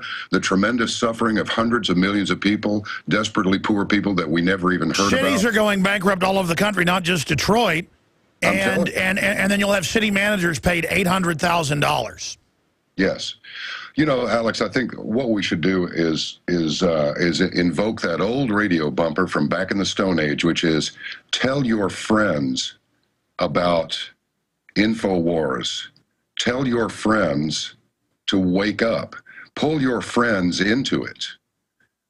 One person can pull, like you alluded to earlier, 10, 15 people, 10 or 15 of their friends into it. People thought that I was completely just, looking for trouble, looking for some sort of a conspiracy somewhere. But over the last 3 years, there's a new little circle of friends that I developed. They're saying, what you said actually came to pass. I said, oh, yes, and there's much more. Educate yourself. Don't listen. Don't repeat things like a parrot. Go to the net and go look for yourself. But Alex, the thing that I find extraordinary is there is still some underlying credibility that mainstream media has. Now, I popped off last Saturday night and said that of the 4 major news outlets, excluding, I'm talking about the network people, I liked Fox the best because at least they'll talk about it. The other ones won't even talk about it. And then when you look at Bill Gates, and his MSNBC, I'm sure that most people do not know that means Microsoft NBC, and it does. Well, people they don't believe it. You say that to them, and they don't believe it. And they say things like, and you know this, that Alex Jones must work for the CIA because, he's still walking around out there. It's Alex Jones's visibility that keeps him safe. And I intend to keep you as visible as possible. And you can trust me on this, brother. Unless they get me at the same time, if anything happens to you, you're going to have a crew of some real serious cats trying to find out what happened to you. So well, I appreciate it, brother. That feels good. That's why I try to, hook up with other great people like you. I try to promote other people over the years to try to fight the globalists because I know how real it is. You know how real it is. And, yeah, that's what Jim Garrison said, of course, of JFK fame. He said, look, they said, why are you still alive? And everybody else is dead. Because I'm visible. People think hiding and groveling gives them protection from mafias and gangs. It's the opposite. They go after the low-lying, cowardly fruit. Well, that's true. And, you know, I read a very, very interesting article. I think it came from the UK Daily Mail. Now, this is not picking on people who don't eat their Wheaties, so to speak. But according to a study conducted by a British Scientific Institute, I'd get into it here, but I'll be doing the same thing Rubio did with his bottle of water. It seems that their study revealed that physically strong men are more inclined to be on the right, while not physically strong men are inclined to be for the welfare state and for just a generally socialistic environment. Now, their study did not reveal any difference whatsoever in women who were either physically fit, physically strong women, or the more petite ones who don't work out all the time, except maybe just keep themselves toned. As we consume these poisonous foods, and as we are encouraged to participate in behavior that is not really very good for us, I think we're developing more weakness generally. And when you make people weak and you give them health problems, now this is getting out on the fringe a little bit, but once you've contributed enough to the poor health condition of the population, they're going to drift toward, please take care of me. I'm not strong enough to take care of myself. I went to a rock and roll concert, just to say I did, last week, and I was appalled at my generation's physical condition. These people were so overweight and looked so unhealthy, I couldn't believe what I was seeing. Even the younger ones looked a little rough. But I mean, this I saw that study you were talking about, and in the rats that they feed GMO, even if they exercise them, they get fat because the body's kind of putting it on as a defense mechanism. And you're absolutely right. I mean, in animal husbandry, you feed aggressive species of domesticated animals certain diets that are known to make them more passive, and that's it.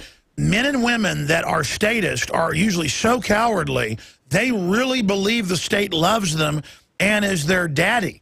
And see, that's their daddy and their perpetual children. Well, the men are children of the state. The women are the ladies of the state. The state is their husband.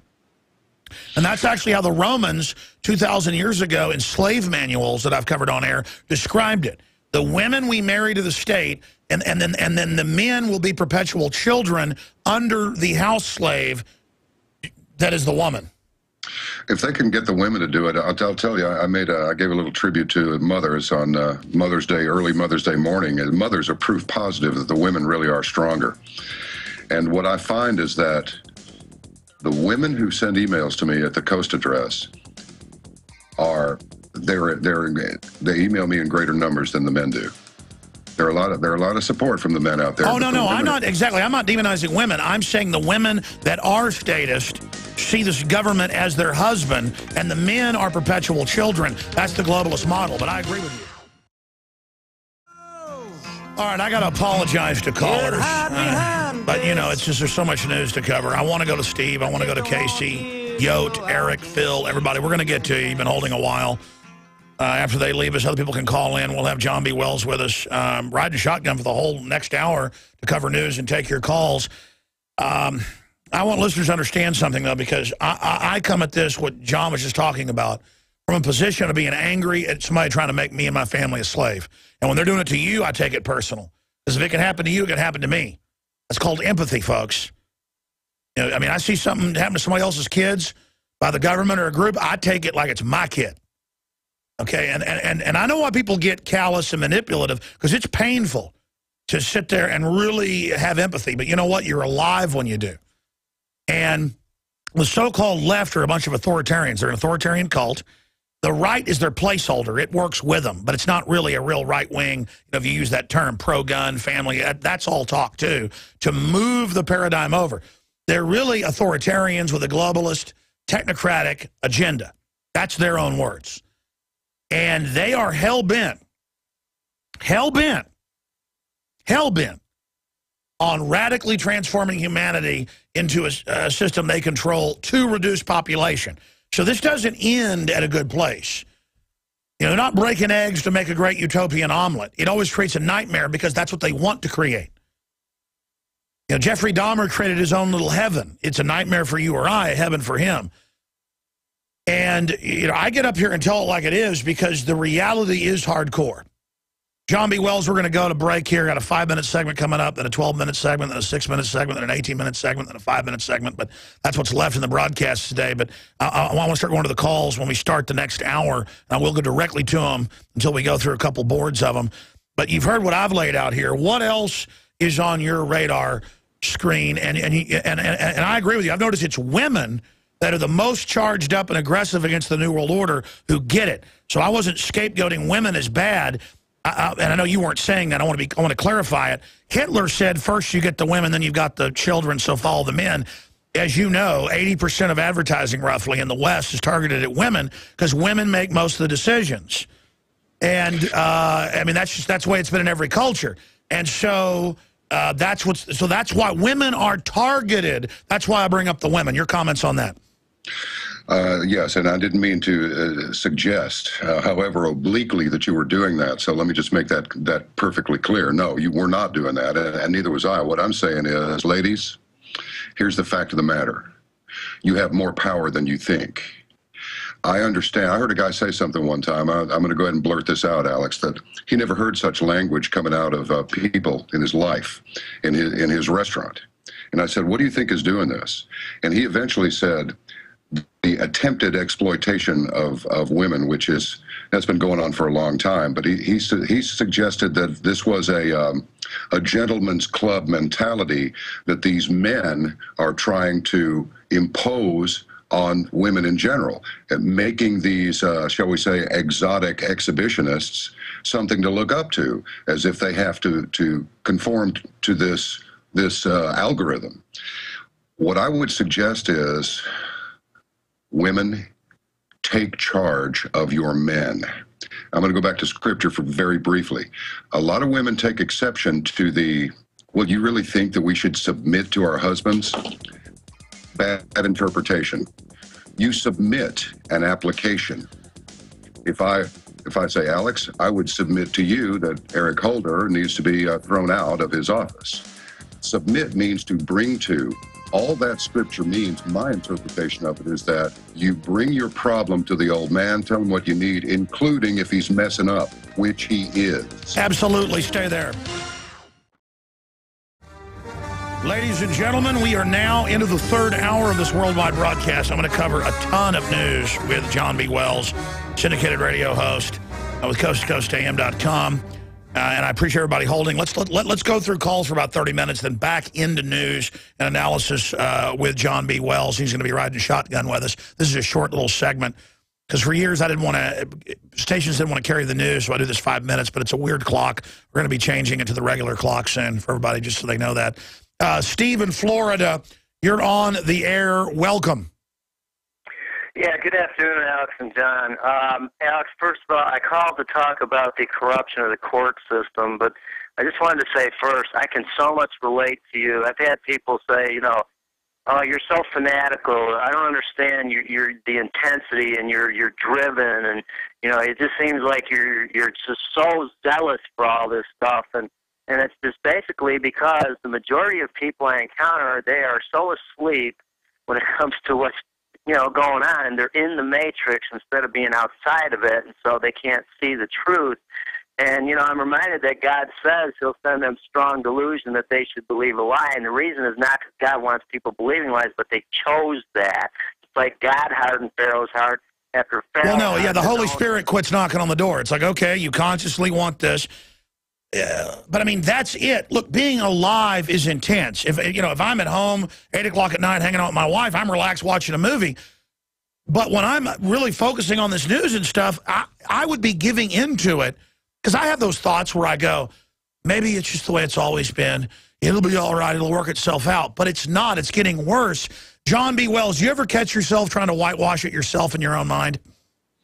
Whitewash it myself in my own mind? No, I've driven everybody crazy over the years who had the misfortune to be around me when I'm analyzing these things. No, I've been watching this for years and years, and One of the things that I'm really grateful for is that with about a 90% accuracy, I can remember little pieces of data that I just collect as time goes by, so that later I've got a bunch of dots, and I found that it's pretty easy to connect them because the big lie is right out in front. Exactly. That's all Drudge does. The White House just goes, the Drudge report's hurting us. It only shows what they said a year ago, a month ago, last week, today, showing they're liars. They hate being called on it. They hate our memories. Well, sure. I mean, even Rush Limbaugh. When the president says Rush Limbaugh is a problem, and there's a quote from him that from not from Limbaugh, but from our president, our current president, that something to the effect of, well, the founding. I'm paraphrasing. The founding fathers have put a system in place that makes it just a little bit harder for me to affect change than I would like. It's like, what? And then the next thing at Ohio University, he. I really got some bad emails on this one. Good, send them. When I get a lot of flack, it's like that old bomber pilot said, when you're getting a lot of flack, generally it means you're right over the target. Our president says, reject these voices that suggest that there's a conspiracy and that the government is tyrannical, and know that our great experiment will go forward, and we're really good people up here. I'm paraphrasing him heavily, but that was the message. And I said, wouldn't it have been better if he had said, if you think that there's any tyranny creeping up on you, absolutely investigate it, look at it, because we're not about that. But I think that backfired. I agree, because, you know, FBI says, don't look at other photos of other bombers or other potential bombers, and then Obama's like, don't look at tyranny. Don't believe that could ever happen. I mean, that's 180 degrees, the opposite direction of common sense. Well, it's the opposite direction of the founding fathers' doctrine. Yes. I mean, don't look at tyranny. Trust the government. I mean, what? Absolutely. Don't run. We are your friends. It's like Mars Attacks, and they're shooting. People stop, and the aliens shoot them and then laugh. I mean, it might as well.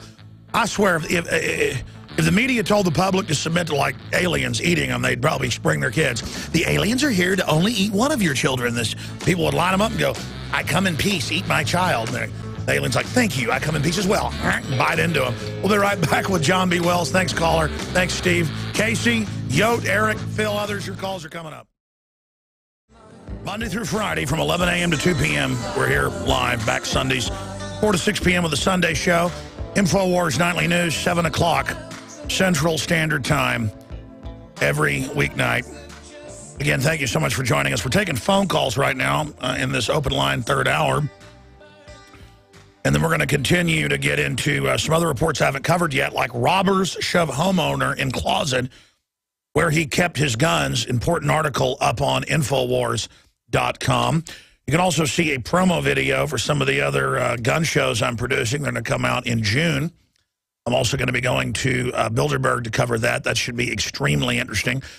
They're now announcing a free speech zone where protesters will be allowed to be in a field on the thousands of acres the Grove owns inside the gate, because they don't want you outside the gate where you can actually videotape the people. But they will have private security there doing TSA grope downs. No, thank you. I won't be going into their area. I'll be outside the gates there videotaping the globalists coming in. But that's how they work it. And everyone's, oh, they're so gracious to do this. How wonderful. They're going to stick us out in a field where we can't see anything. With private security treating us like we're criminals, while globalist criminals meet in secret. But remember, now it's in the British press they're meeting, and they're going to have, you know, the feds and the military and private security out there for a group that doesn't have any power and that didn't exist before. In fact, we're going to your calls right now, but John B. Wells, again, Coast to Coast AM talk show host, Saturday nights. What do you make of the fact that global government didn't exist? Now they have to admit it. And admit that it's authoritarian. The bullets didn't exist, but now they do, but we're still kooks thinking there's a nefarious reason. Or the armored tanks didn't exist for us, but now they do. And, oh, the Army manuals for FEMA camps didn't exist, but, oh, now they do, but it's for a good reason. Or Bilderberg isn't real up until just 5-6 years ago. Now it's real, but we're bad to want to cover it. And yeah, Bill Gates is having a secret eugenics conference with world leaders, you know, this week as well. But the media doesn't need to cover that. Come on, kooks. You don't want to know what the guy that finances ABC News, NBC News, MSNBC, now they say underwritten on the stories by Bill and Melinda Gates Foundation. I mean, what would we do without them? John B. Wells. They're treating us like we're stupid And we are allowing them to continue to think that we're stupid because we do not, in sufficient numbers, call their sponsors, email their sponsors, mail their sponsors, and tell them, as long as you support this, we're not buying your stuff. It's like I like to say, Alex, if you want something to go away, quit buying it, whether it's a product, whether it's a program, or whether it's an ideology. Vote with your feet, vote with your dollars. But that's one of the last big powers we have, and we're using it. Now I want to ask you about that. CNN, a year ago, its top show had 1 million viewers. Now it's 400,000. They are in free fall. They're all in free fall. Even Fox is getting smaller, but you know, it's falling down fast, but miles above them, to quote Helter Skelter. So you've got all this happening while the real media is exploding. How are they going to deal with that? They're not going to deal with it. I really believe what is happening is that because of you and people who are in league together in preserving this constitutional republic, these morons keep talking about it's a democracy. No, it's not. Democracy is mob rule. This is a constitutional republic. You know, you're the tip of the spear, Alex. You really are. And I'm just happy to be part of the shaft, you know. But the people are waking up. And as they wake up and as they say, hey, isn't what you're doing illegal? Well, well, let's get a TV camera over here. Again, I go back to Fox. Fox News doesn't give me any money to talk about them. I criticized a Fox reporter by name who walked past a woman who in fact had been shot by during that, you know, when the cops wounded like 9 people up in New York City over this one guy that came out. And, oh, she didn't see a bullet hole in the woman's body and did not see any blood running out of her, so she just walked past her. So I'm not in bed with Fox News at all. I just said that of the main news outlets, I prefer them vastly over the others. But the thing is that Fox News is the only one, as far as television is concerned, mainstream television, that was even covering any of the Benghazi stuff. They're the ones that were running the hearings today. They would stop for commercials. I don't know what they're doing now. I don't just stay glued to the TV, thank God. But people are waking up. And every time we say, you're doing something that's illegal, inevitably the response is, well, I don't know. I didn't know anything about that. I mean, they just let the guy go from the IRS who was going to leave anyway at the end of June, is the last thing that I heard on it. So it's falling apart. It's falling down around their necks. And we have to keep the pressure up. You cannot get, look at the furor that occurred over the gun grab that they attempted. These politicians figured out real quick, we're going to get thrown out of office next year if we go along with this. Now, I'm not saying that all politicians are rotten. There are a few of them up there that are, they're good people and they believe in this constitutional republic, but there are many others who are just going to take what they can get, feather their own nests, and to hell with the people. I mean, the people are just useful idiots. All we need is their vote. That's all. We don't need anything else. There are a lot of them up there that are like that. They just want the power. But it's wearing thin. I believe, Alex, we're going to win. I think we may get a little bit messy. We may even get a little bit bloody. But we're going to win. Look, we're all dead anyway. Everybody's going to check out of this world at some time. Absolutely. It comes really quick. Doesn't it seem like 5 minutes ago that you were 10 years old? Oh, absolutely. I remember my teen years like it was 2 weeks ago. But the thing is, don't you want to stand for something while you're alive? I mean, we all went through the SDR&R thing back when we were encouraged to behave that way. Many of us have. I was a rock and roll jock in Dallas, Texas. And believe me, there was access to all sorts of things that are not good for you. But many of us have decided, you know, if we hadn't had the encouragement and pretty much the license to behave as we did, don't think we would have done it. But people get drunk on what little bit of power that they have. And power is good. Say, it's good to be king. Even if it's of just a tiny little kingdom, it's better than being, you know, the stable boy. People are people, and they're going to do what is in their best interest first. It takes a little bit of reaching down into the soul and saying, I can do this, but should I? What mark is it going to leave on me, on my character? What's going to be written in the book up there in the sky, metaphorically speaking? Well, I use the gross analogy of a pool. You know, public pools have to have 10 times the chlorine in it, and they're unswimmable because everybody is peeing in it. And then I'll get up if I'm at a public pool somewhere on a trip or something and go to the restroom, and I notice no one else is doing it. I mean, why not stop? I mean, why not start actually doing the other thing in the pool? And it's like that when everybody starts screwing everybody, and then other people think that's how you get ahead, then everybody starts doing it. The society becomes North Korea or Mexico.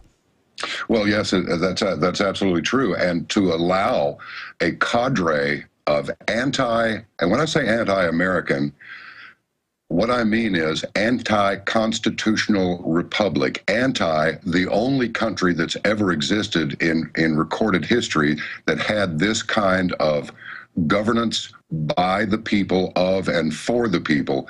Any cadre of people like this that are anti-American values is about like having a peeing section in the pool.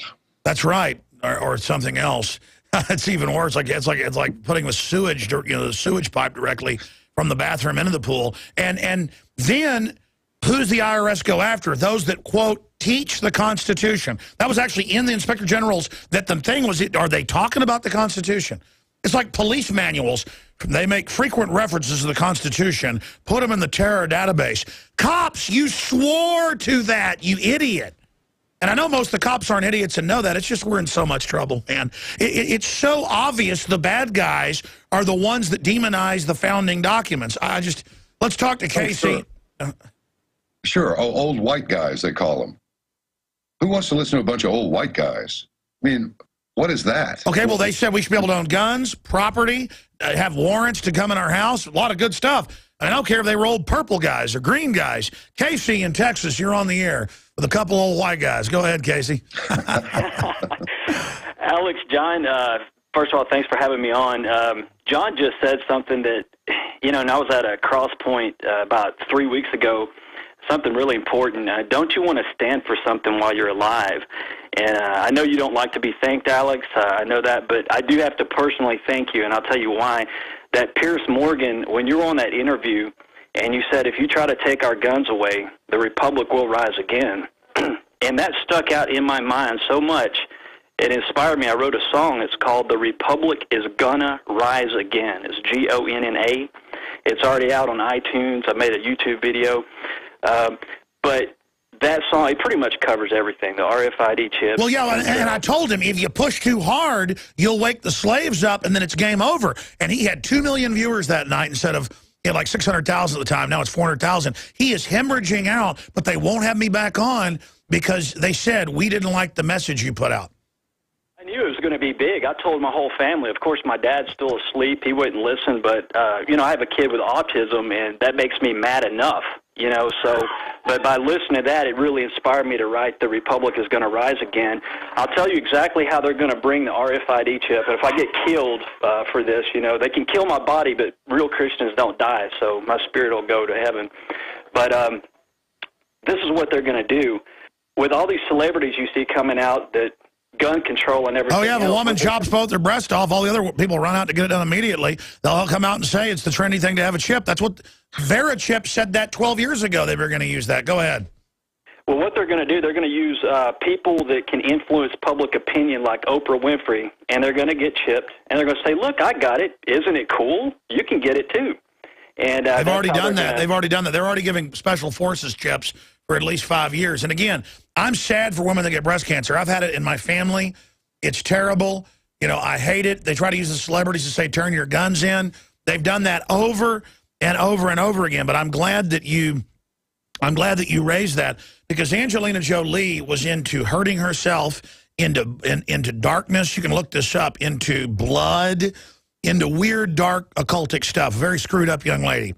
I don't think she consciously, because I don't think there's evidence of that. There's companies out there promoting everybody should get this gene test that's paid for with Obamacare for $4,000 to, that I agree with is a big scam.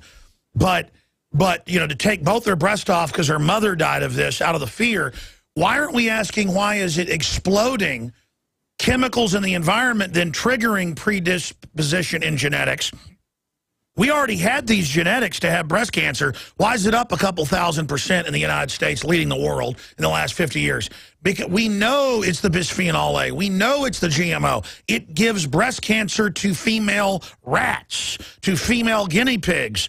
We know why. But, I mean, why wouldn't she come out and say, look at these studies on GMO? Then we could get awareness and do it. That's why I hate her, is because she's so dark and ignorant. They can get her to go along with this. I don't think she's consciously involved, cutting her breast, having her both double mastectomies, because she wants to go get money so that these globalists, they're just using her to be part of this as a useful idiot. But the point is that, you know, what's next? Well, brain tumors are up, so we're going to have everybody have their brains removed. Or let's have all girls, when they hit puberty, you know, they're talking about that, have their breast removed. You know, I mean, we're losing our humanity because they're doing it on purpose. Then they hype the solution that is just a new Holocaust. 1 in 25,000 30 years ago had autism. It's 1 in 50-something. Folks, they're killing us. John B. Wells, I appreciate your call, caller. John B. Wells, your take on that. On Angelina? Yes, sir. On the one hand, here's the thing. I understand how two good lawyers can go into a courtroom. One of them's going to walk out the loser. I can understand how a case can be made for things depending on the mentality, and also the mentality of the judge. I think we know that Angelina Jolie is a little bit, she's a little bit out there on the edge. And there are some things about her that I admire. I mean, I admire the fact that she's a pilot, that she's had a good career. I understand she and her dad, John Voight, are a little bit crossways, probably ideologically. And that whole thing with Billy Bob Thornton and the little vials of blood that they used to wear around their necks and so forth. So, I mean, I think she's a good artist, but I think she's a little bit of a freak. But unfortunately, it goes back to that: does life imitate art, or does art imitate life? My answer is both. First, art imitates life, and then life imitates art. And people are impressionable. Some people are going to follow. I mean, look at that bunch out there in San Diego some years ago that decided to go ahead, we'll just all check ourselves out and catch up to the UFO out there in the tail of the Hale-Bopp comet. Yeah, Heaven's Gate. I mean, there are, the fact of the matter is that ignorance can be cured, but stupidity is somewhat permanent. Sure. My issue is there's never a discussion, why is autism exploding? And then, oh, it's a conspiracy theory, it's the pesticides. It's a conspiracy theory, it's the vaccines. It's a conspiracy, and I meant to ask the caller, every person I talk to, when did it happen? Why is it a boy? Because the boys don't have strong blood-brain barriers like girls. Any doctor will tell you a baby girl of any mammal species is stronger than a male, because women got to be able to, you know, deal with infection, you name it. Women have a stronger blood-brain barrier. As surgeons will tell you, women quit bleeding quicker. Women are tougher. Women are better overall, that they're soft and sweet because they're nurturative. Men are there to compete with each other for the species and to defend women physically and to fight and to die to build a civilization. Okay, and then women are humanity. They're the ones that create the children, the whole deal. They have the mitochondrial DNA. They have more genetics than men do. And of course, men and women make the species, but the women, I'd say, are 2/3 of the species, and that's why it's under attack. And so let's not ask why our women are all getting breast cancer, why it's up 2,000, 3,000%, why the U.S. leads it worldwide. Let's just go chop the women's breast off. I mean, again, it's out of control. We need to say, why is it happening? Why? Not sever your breast. You could just get some other cancer, folks. That's right. And you know, Alex, this civilization of ours has been referred to repeatedly as our grand experiment.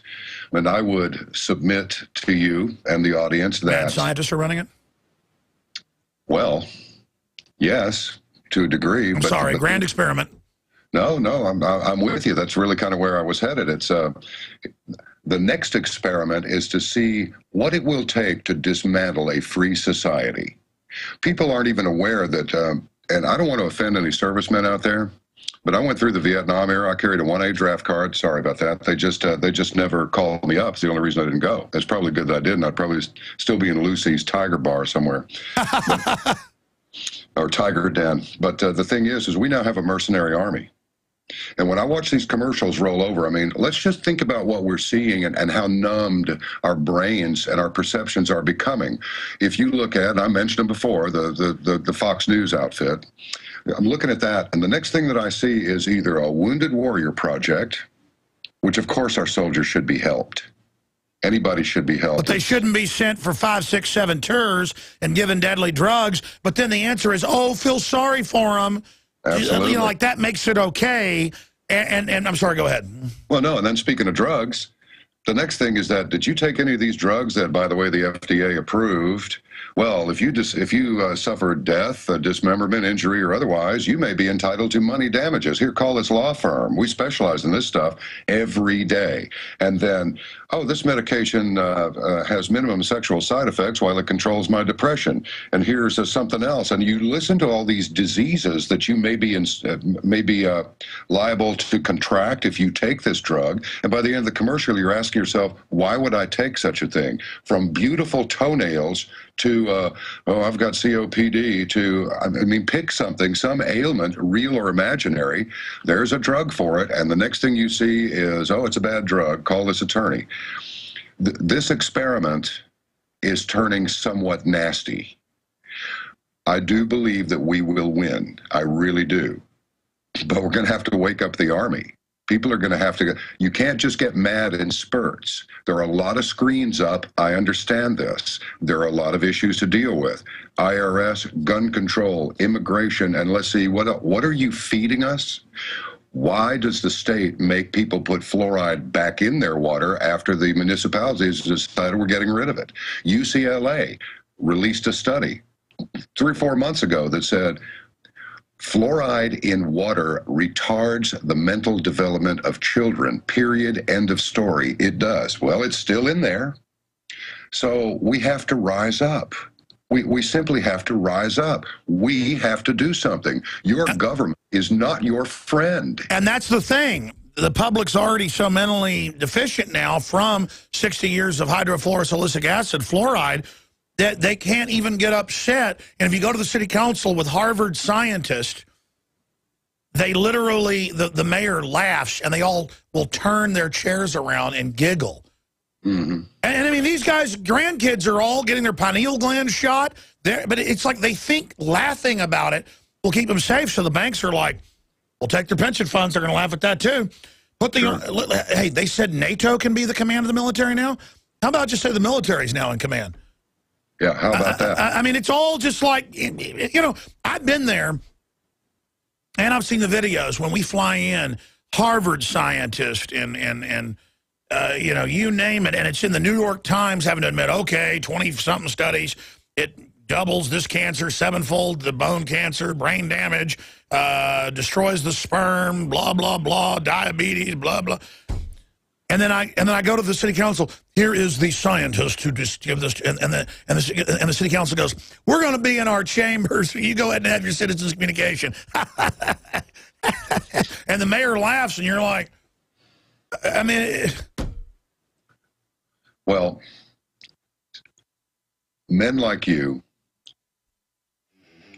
myself, who talk about these things, put our faces out there for everybody to see, use our real names for everybody to know. All we can do, Alex, is be the coaches. We're going to be the ones who get fired if the team doesn't win. But in the end, it's the team members. It's their fight. It's all of our fight, but it's the team members out there. They're the ones that have to do it. We can talk about this stuff. We can research this stuff. We can bring the information to people. But if they don't want to listen and they don't want to react to it, we're on the march. You're right. The empire's on the run. More calls coming up.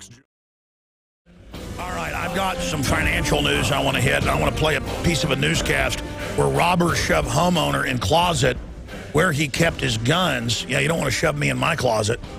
Get in there. Get in the closet. Oh, really? In this closet right here where I've got like 8 handguns and a shotgun? Oh, okay, let me...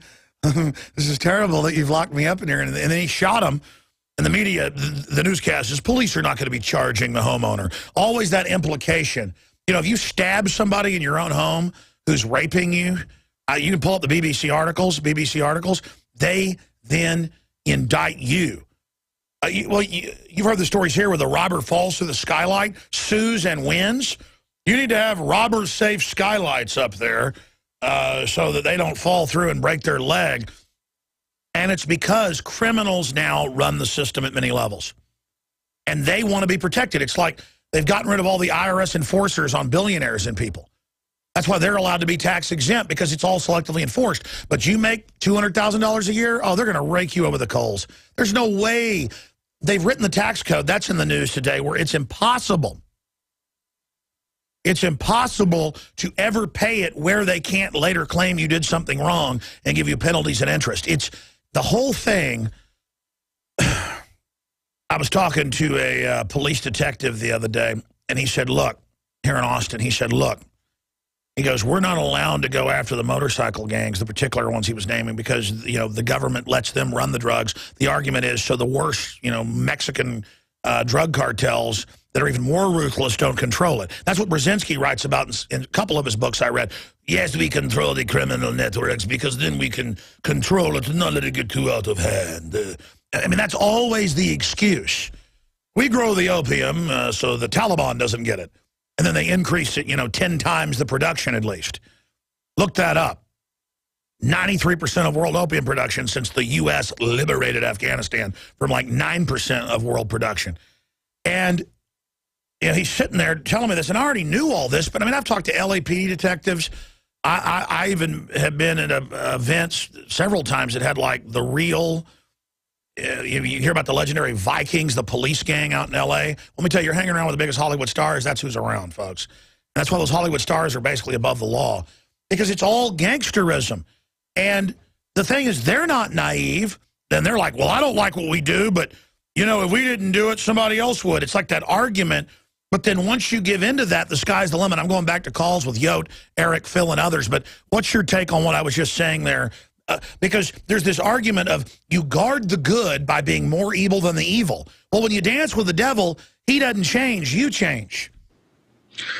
Well, as long as we're going to mention the devil is the master deceiver. So, of course, they've got to have some argument. That goes back to what I mentioned earlier about two lawyers go in, and one of them walks out the loser. They're both equally qualified. I think the best way to address that, Alex, is just to say that I got some flack over this, which, of course, I'm delighted when I get flack from the left wing, because that means I tweaked them up and raised their blood pressure, and I like doing that. A quote from Ayn Rand and Atlas Shrugged, when she was talking to one of the characters. There's a dialogue in the story, and the man said, "You're not up against a bunch of Boy Scouts up here. We want power, and we're going to get it. What's in it to have a law-abiding society? Nothing. A government can't control innocent men, so what you do is you continue to concoct laws and make everyone guilty of something, because the only thing that the state can do is come down and crush the criminal." And then they leave escape hatches for themselves, and they're exempt. Always, always. I think that some of these people up in Washington right now, names that we both know, I think they need to go to jail. I think they need their assets sealed. And I would just take this opportunity to say, people, take your power back. If you want to bring this nonsense to a halt, defund it. They can't do anything without money. You have a mercenary army now. I don't give a damn what anybody thinks about that. It's a fact. Did you see Jack Reacher? We used to read the great books and so forth, and we still do, but some of the script writers are very, very good. And no, Reacher, I saw Reacher. That was a good movie. You remember what he said? Well, he's talking about the sniper, and he said, you know, some people join the army because they want to serve. Some of them kind of have to do it. They need a job. But some of them do it as a legal means of killing people. And so I would submit to you that there is a measurable percentage of persons in the force department. The first time they stopped calling them peace officers and stopped talking about law and order, and it became law enforcement. That was the first flag that was raised. And the police force. Yes, the police force, not the police department, the police force. All you have to do to take the wind out of these sails is defund it. Well, but they stage things or let things happen so they get more funding, and then they kick the good people out, because there are people that join because of family history. There are people that join because of an instinct to serve and defend, like Pat Tillman. There are people that join because they need the money. There are people that join because they want to be psychopaths and kill people. But there's also people like I have family that I knew 20 years ago when they joined the Army were one person, because I'd go hunting, fishing with them. And after, it's not even now, it's like Hurt Locker. They have been in so much combat, seen so many things, they're not awake till they get in a firefight. They're not awake till they come out of helicopters, you know, and all over the world. They're not awake till they're in a knife fight with somebody. They're not awake till they're stripping down an engine and fixing it real fast. They're not awake till they go climbing up a mountain. They're not awake till they get in a barroom fight. They're not awake till they, and the big thing is it's not even that they want, it's just they want to kill. But it's not just in a psychopathic way. They want to be being shot back at as well. So that group I can even halfway respect, but they're creatures of long-term, really post-traumatic stress disorder. But instead of collapsing in it, they thrive in it. You know what I'm talking about? Absolutely, I do. And you had a story. I think you were the first one with the story on InfoWars about the classification that Janet Napolitano has put on returning vets.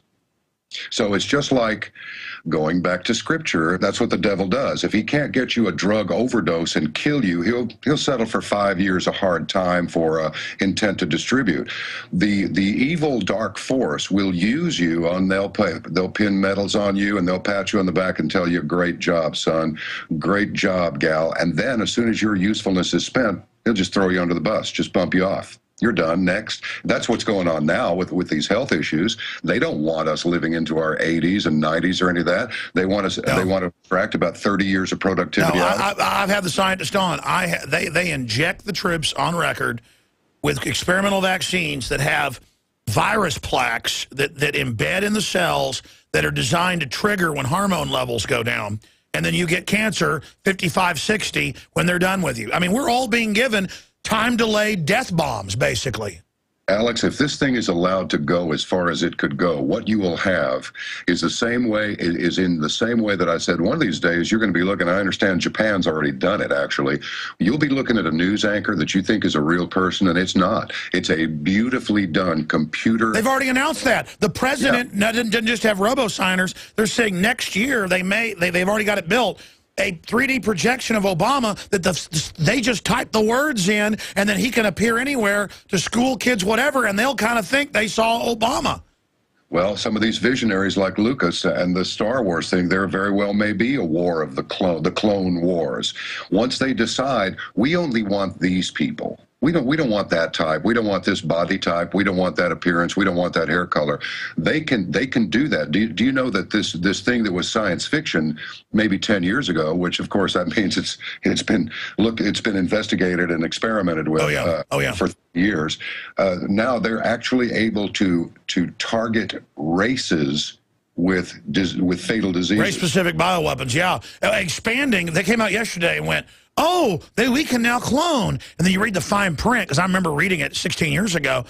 16 years ago in BBC, it was first admitted in London, they admitted clones of humans, but they go, it's okay, we don't bring them to term.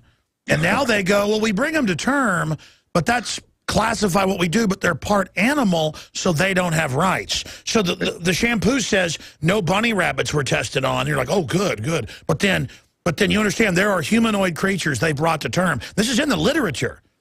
But the news only, and again, this is getting into like, you know, regular coast-to-coast AM type stuff, but that's not speculation in the medical literature. And now they're going, these new clones can be brought to term. And they're telling us about 25, 30-year-old stuff, my friend. Let me tell you go back to Anthony Burgess, and you go back to the guy who wrote Clockwork Orange, and another book he wrote called The Wanting Seed, and all of these visionaries, Bradbury and Asimov and Heinlein. This is going to happen. I could imagine a futuristic, a la science fiction, scenario where you have the power elite who remain at the peak of their physical development. Oh yeah, no, that's it. And then they rotate the clones through. They got a life expectancy. Oh, no. They say you're going to have money to be able to go and just live. Because you know, well, again, you're going to have to pay for the genetic treatment so your breasts don't have to be cut off. Well, sure. And we can either wait and just kind of watch this unfold, as William Wallace said in the picture again. You know, you'll live for a while. and just watch this unfold, or we can decide what are the pillars of civilization. Go back to the ancient philosophers who were trying to write down in permanence what makes a good life and cling to that. Or let these idiots have their way, these evil, stupid people. Who, by the way, like you said, their fruits are rivers of rotting scrofulous. I mean, rivers of stinking failure. Yes. Endless failures. The society is getting worse and worse, and yet, in the great balance of things, I really believe the people are waking up, and those who will not wake up, we're not going to be able to wake them up. They will oppose you, they will oppose me, they will oppose anything that constitutes any sort of moral character. Because they lust after degeneracy. They like get off on it. They're saying it's going to be a wonderful future. Yote in Kansas, you're on the air. Go ahead. Thanks for holding. Awesome. Yes, so glad to talk to you. Okay, the phone is acting funny. So much you guys are talking about. You are the tip of the spear. The other day you said you're the preacher. You should be the chief. You should be there in skins. The contest is awesome. They probably want to tear your guts out like William Wallace. I recently had a little baby girl, and my wife's mother is super strong. Just like the strong women you're talking about, really intelligent, and would never say that she is. We opted out not to vaccinate. The next day, the doctor came out and said, "Oh, I saw that you're not going to vaccinate your baby. You know, she could be a threat to society." And he just wanted to engage me, and my wife was like, "Oh, you shouldn't have engaged him. He just wants to show you that you're smarter." My father never, he's of the same age of the gentleman that's on there today. He was a coast-to-coast listener. He's not here anymore. He loved all those writers he was just talking about. And he always told me and my brother, do not be in the military. Don't be part of it. My brother was accepted to the Air Force Academy. He hated it. You know, we're with you. Don't talk about leaving. Talk with power. You got to fight. You're the... No, I know. I just get depressed by watching them hurt innocent people. And again, my empathy is my strength. It's your strength. But it hurts because it's so obvious now. And how much more obvious... When I got up this morning and Watson said, "Have you seen this?" And I went and looked at it and looked at the documents. And I went, my God, they're going to say the military is now outside even the president. I mean, it's just, that even shocked me. It's so over the top. And that it's moving this quick. And it's really kind of a nostalgia for freedom and then realizing things are only going to get worse before they get better. It's just wishing this didn't have to happen. You know, it's kind of like that feeling where the light turns green, you drive out. This has happened to me once, and you look over, and some idiot ran the red light going 50 miles an hour, and it's like only 2 seconds, but it seems like 5 minutes. Oh, yeah. And you think, man, I wish I'd have looked. I wish that idiot wouldn't have run that red light. And then you start gripping the steering wheel and gripping your teeth, going, oh, man, I can't believe people. And it's like a big, long thought goes on about, man, why didn't I do it? Why are they? Look at them. Oh, my God, they're talking on their, phone. Or oh, my gosh, oh, there's kids in the back seat. I hope they don't get hurt. Oh, man, this is just, oh, I wish this wasn't going to happen. Boom! I mean, and that is exactly what it's like. I'm just sitting there going, oh, this is really... And so many other cars have hit us that weren't as big. Now bigger and bigger ones are smashing into us. And I'm like, when do we get off this merry-go-round? When do people get out of their trance? Because the thing is, as it gets worse and worse, more people are only going to give into it more. Like, you're going to have a splitting. Those of us that get more awake and people that just will buy anything, John. Yes, they will. And the reason that I brought up the mercenary army part is that I don't want anybody to get... There are some fine law enforcement people out there. I know some of them, and I like them. There's some nice, excellent people. But evil is in control of the system. Well, I don't think anyone should be under any illusions that the police and the military won't fire on citizens. They will. They've done it before. Look what happened in Boston. Oh, did you see the part about the Marks-a-Lot message inside the cabin of the boat? Where, yeah, huh? I mean, how ludicrous is this? It reminds me of that so-called suicide note that Vince Foster left behind after his... and then they say, oh, he confessed while in the hospital drugged. It must be true. They could blow something up and grab me and say that. I thought that was deplorable, the way those people were treated. These guys run out with their hands over their heads in their boxer shorts. I had to abandon their sweet or salty snacks in front of the TV. These guys are pointing machine guns at him. The guy tries to put his hands down. Another guy yells at him while he's pointing this M4 at him. That makes my blood boil. And I'll tell you something. I have been tempted to leave this country and not come back. But I'll tell you what, these SOBs aren't going to make me leave my country. I'm staying. God bless you. Absolutely. There's nowhere to run anyways. If it keeps getting worse, I may get my family out of here, though. Eric in North Carolina, you're on the air. Welcome. Hey, Alex. How's it going, buddy? Good. Go ahead. Thanks for holding. I think your guest is right in that this is all going to start with the money. And that brings me to my next prediction. I think the next Federal Reserve Chairman is going to be an African-American financier by the name of Roger Ferguson. This will be effective because when the Federal Reserve sells all of its treasury bonds and other stuff that it's bought with newly printed money, that's going to create a mass amount of destabilization, volatility, and it's going to be effective to have an African-American financier right there, you know, as the Federal Reserve. Because then they could say it's racist if you don't like them taking your bank account. Exactly. It'll keep at bay the angst and the anger that will be foisted on that institution. Well, he is vice chairman of the Board of Governors of the Federal Reserve System and is currently the president of the chief executive of the Teachers Insurance and Annuity Association. We'll see. Did you get a tip on this, or why do you think that? It's the media. I see the media grooming him through interviews that I see on CNBC, and the way they end their interview with him. The anchors are like, oh, he didn't say he wouldn't. He didn't say he wouldn't be the Federal Reserve Chairman. So I see them pre-programming us in a way that we'll expect that he might. And then the racists don't like it because they can go, a black guy did it. Bernanke was doing a good job till that black guy got in there. It's like the Federal Reserve's been running this for 100 years, setting all this up. I think you're probably right. If they're on the news saying he's a good guy, I'll tell you, I like Ferguson. Yeah, sometimes Satan.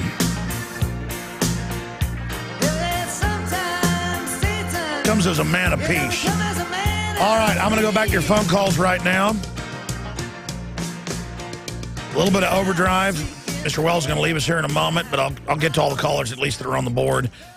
Tonight we're going to premiere that Man on the Street with Jakari Jackson, where he went out and talked to 30 people. 20 of them wouldn't talk to him. 10 talked to him. 4 of the 10, 40%, that talked to him in 15 minutes. We don't just go out and do this all day to find what we want. We go out for 15 minutes, and that's what happens. 4 of the 10 people said they want to kill children up to age 3 because it's women's choice. That's going to air tonight, and it just shows how whacked out things are. You've heard 9 out of 10 in Austin say ban water for the earth, if Al Gore says so. You've heard them say confiscate all gun owners' guns, put us in labor camps, basically. I didn't get to the robbers shove homeowner in closet where he kept his guns. That video's up on Infowars.com. Pretty powerful pro-gun stuff there. Well, Sunday is going to be Clip Central, 4 to 6 p.m. In studio next Monday, Joel Skousen's going to be here. We're going to have next week the big interview with Mike Judge where he got political because the hour is running out here. The time is short. So just a lot of surprises coming up on the nightly news and everywhere else. If you're not a PrisonPlanet.tv subscriber, it's 15 cents a day, and you get 11 memberships a month for that. It's like 55 cents a person per month. This is because one membership is really 11. PrisonPlanet.tv. Again, I want to thank John B. Wells for spending so much time with us today. Let's take another call here. Phil in Texas, who's been holding in a long march. Thank you, Phil. You're on the air. Welcome. Hey, Alex and John. A huge fan of you guys. Just wanted to talk about the open carry march on July 4th. I'm really concerned about it just because so much on the line, and I feel like it's maybe not being gone about in the best way, just because at this point you kind of have to expect the provocateur or the bomb, or, you know what I mean? Well, here's the deal. I've never done an armed march on Washington, but the Supreme Court ruled 5 years ago that it's unconstitutional for them to prohibit the Second Amendment there, but they're still doing it. So I admire Adam Kokesh for his courage. I have said that I would just have a camera if I was there. But then he's like, well, thank you for endorsing it. No, that's not what I'm doing. I'm not endorsing it. And I hear what you're saying, but I'm not going to demonize him and sit there and snipe, is my point. And we can't, well, we better not go out and protest. They might provocateur us there. A right not exercised is a right that's lost. So I have mixed feelings about it. John B. Wells, what do you think? What I think is this. I don't know. I don't know how to answer that one. I don't understand all of these contradictions. It's this has taken a long time to get to this point. Let me just submit this to you, Alex, and to the listeners. This is a short paragraph. The worth of a people, the character of its internal organization, which through this worth of a people may produce its effect, and the character of a people's education, these are the starting points for political action. These are the foundations for the success of that action. When you consider, we were just talking earlier about how fast the time is going by, and how it seems like 2 weeks ago we were in our teens. The game is well underway, and we're way behind.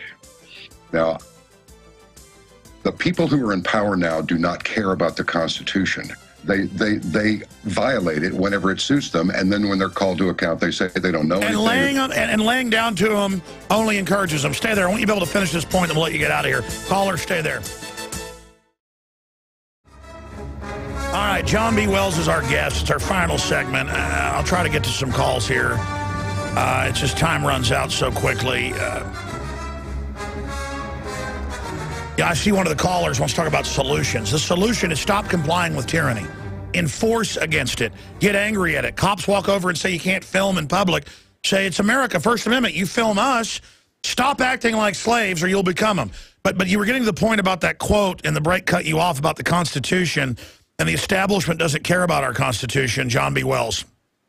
Yes. That quote that I read is from the book My New Order. That was Adolf Hitler talking. And so I would say that, and just connecting the dots here, women, get your men by their earlobes and gently tug them. Go to the PTA meeting. Sit down and read the books that your children are being issued in their schools. It took a long time for Hitler to rise to power. And the reason I've come back to Adolf Hitler is because he had one amazing juggernaut of a machine working for him. And what was behind it? Money. You see ThyssenKrupp elevators. That's Fritz Thyssen's company, the billionaire who bankrolled Hitler. That's Krupp, the cannon maker. You see AEG, Siemens, Merck. These are all Nazi-era companies. And I'll also tell you, as you know, Alex, and thanks to you, many of your listeners know it, IBM did business with the Nazi the entire duration of the war. And it turns out he was basically their creation. And again, that's a shadow of what they think of you. Bayer, same thing, shipping out HIV, AIDS blood. Yes. They know what they're doing, ladies and gentlemen, and they are cold-blooded. That's what unites them, and it's unbelievable. Here's a quote I partially gave yesterday. It was the best of times. It was the worst of times. It was the age of wisdom. It was the age of foolishness. It was the epoch of belief. It was the epoch of incredulity. It was the season of light. It was the season of darkness. It was the spring of hope. It was the winter of despair. We had everything before us. We had nothing before us. We were all going direct to heaven. We were all going direct the other way. In short, the period was so far like the present period that some of its noisiest authorities insisted on being received for good or evil in the superlative degree of comparison only. Let's jam in one final caller because I want to hear this. We got Morrissey, I think is what that says, wants to talk about predictions. Go ahead. Maurice, go ahead. Yes, gentlemen, how are you? Thank you very much for allowing me to get on. Thank you, brother. Don't thank us. Kudos to both of you. Around the same time, not your show, which I wasn't able to watch, or your radio program, Alex, because it's not broadcast in South Florida, but videos via YouTube, as well as Coast to Coast, which I just happened across because I was working midnights around the time of 9/11. Both programs were responsible for opening my eyes. And I just want to thank both of you. Art Bell, indirectly, as he was leaving the programming, George and John, yourself. I just wanted to say God bless both of you. Understand that there are a lot of people who have you, your family, your extended family, that is the people that you work with and their families, in thoughts and prayers. Really quick, I wanted to just throw out if maybe either of your shows could at some point have a guest or a number of guests on that help individuals, that are struggling with the dilemma of people that are very close to them, immediate family, so to speak, who don't have their eyes wide open and their ears. Sure, we need to do some basic shows about the history of the New World Order, what its goals are, you name it. caravantomidnight.com, jbwells.com. JB Wells, all the callers, everybody, sorry to a few callers we can't get to. Back Sunday, 4 to 6 p.m. Thank you, Mr. Wells. Thank you, Alex. Take care. There goes John B. Wells. I am your host, Alex Jones, signing off for now. Very special stuff tonight on InfoWars Nightly News. 7 o'clock Central. You do not want to miss it. Then it'll be on InfoWars tomorrow.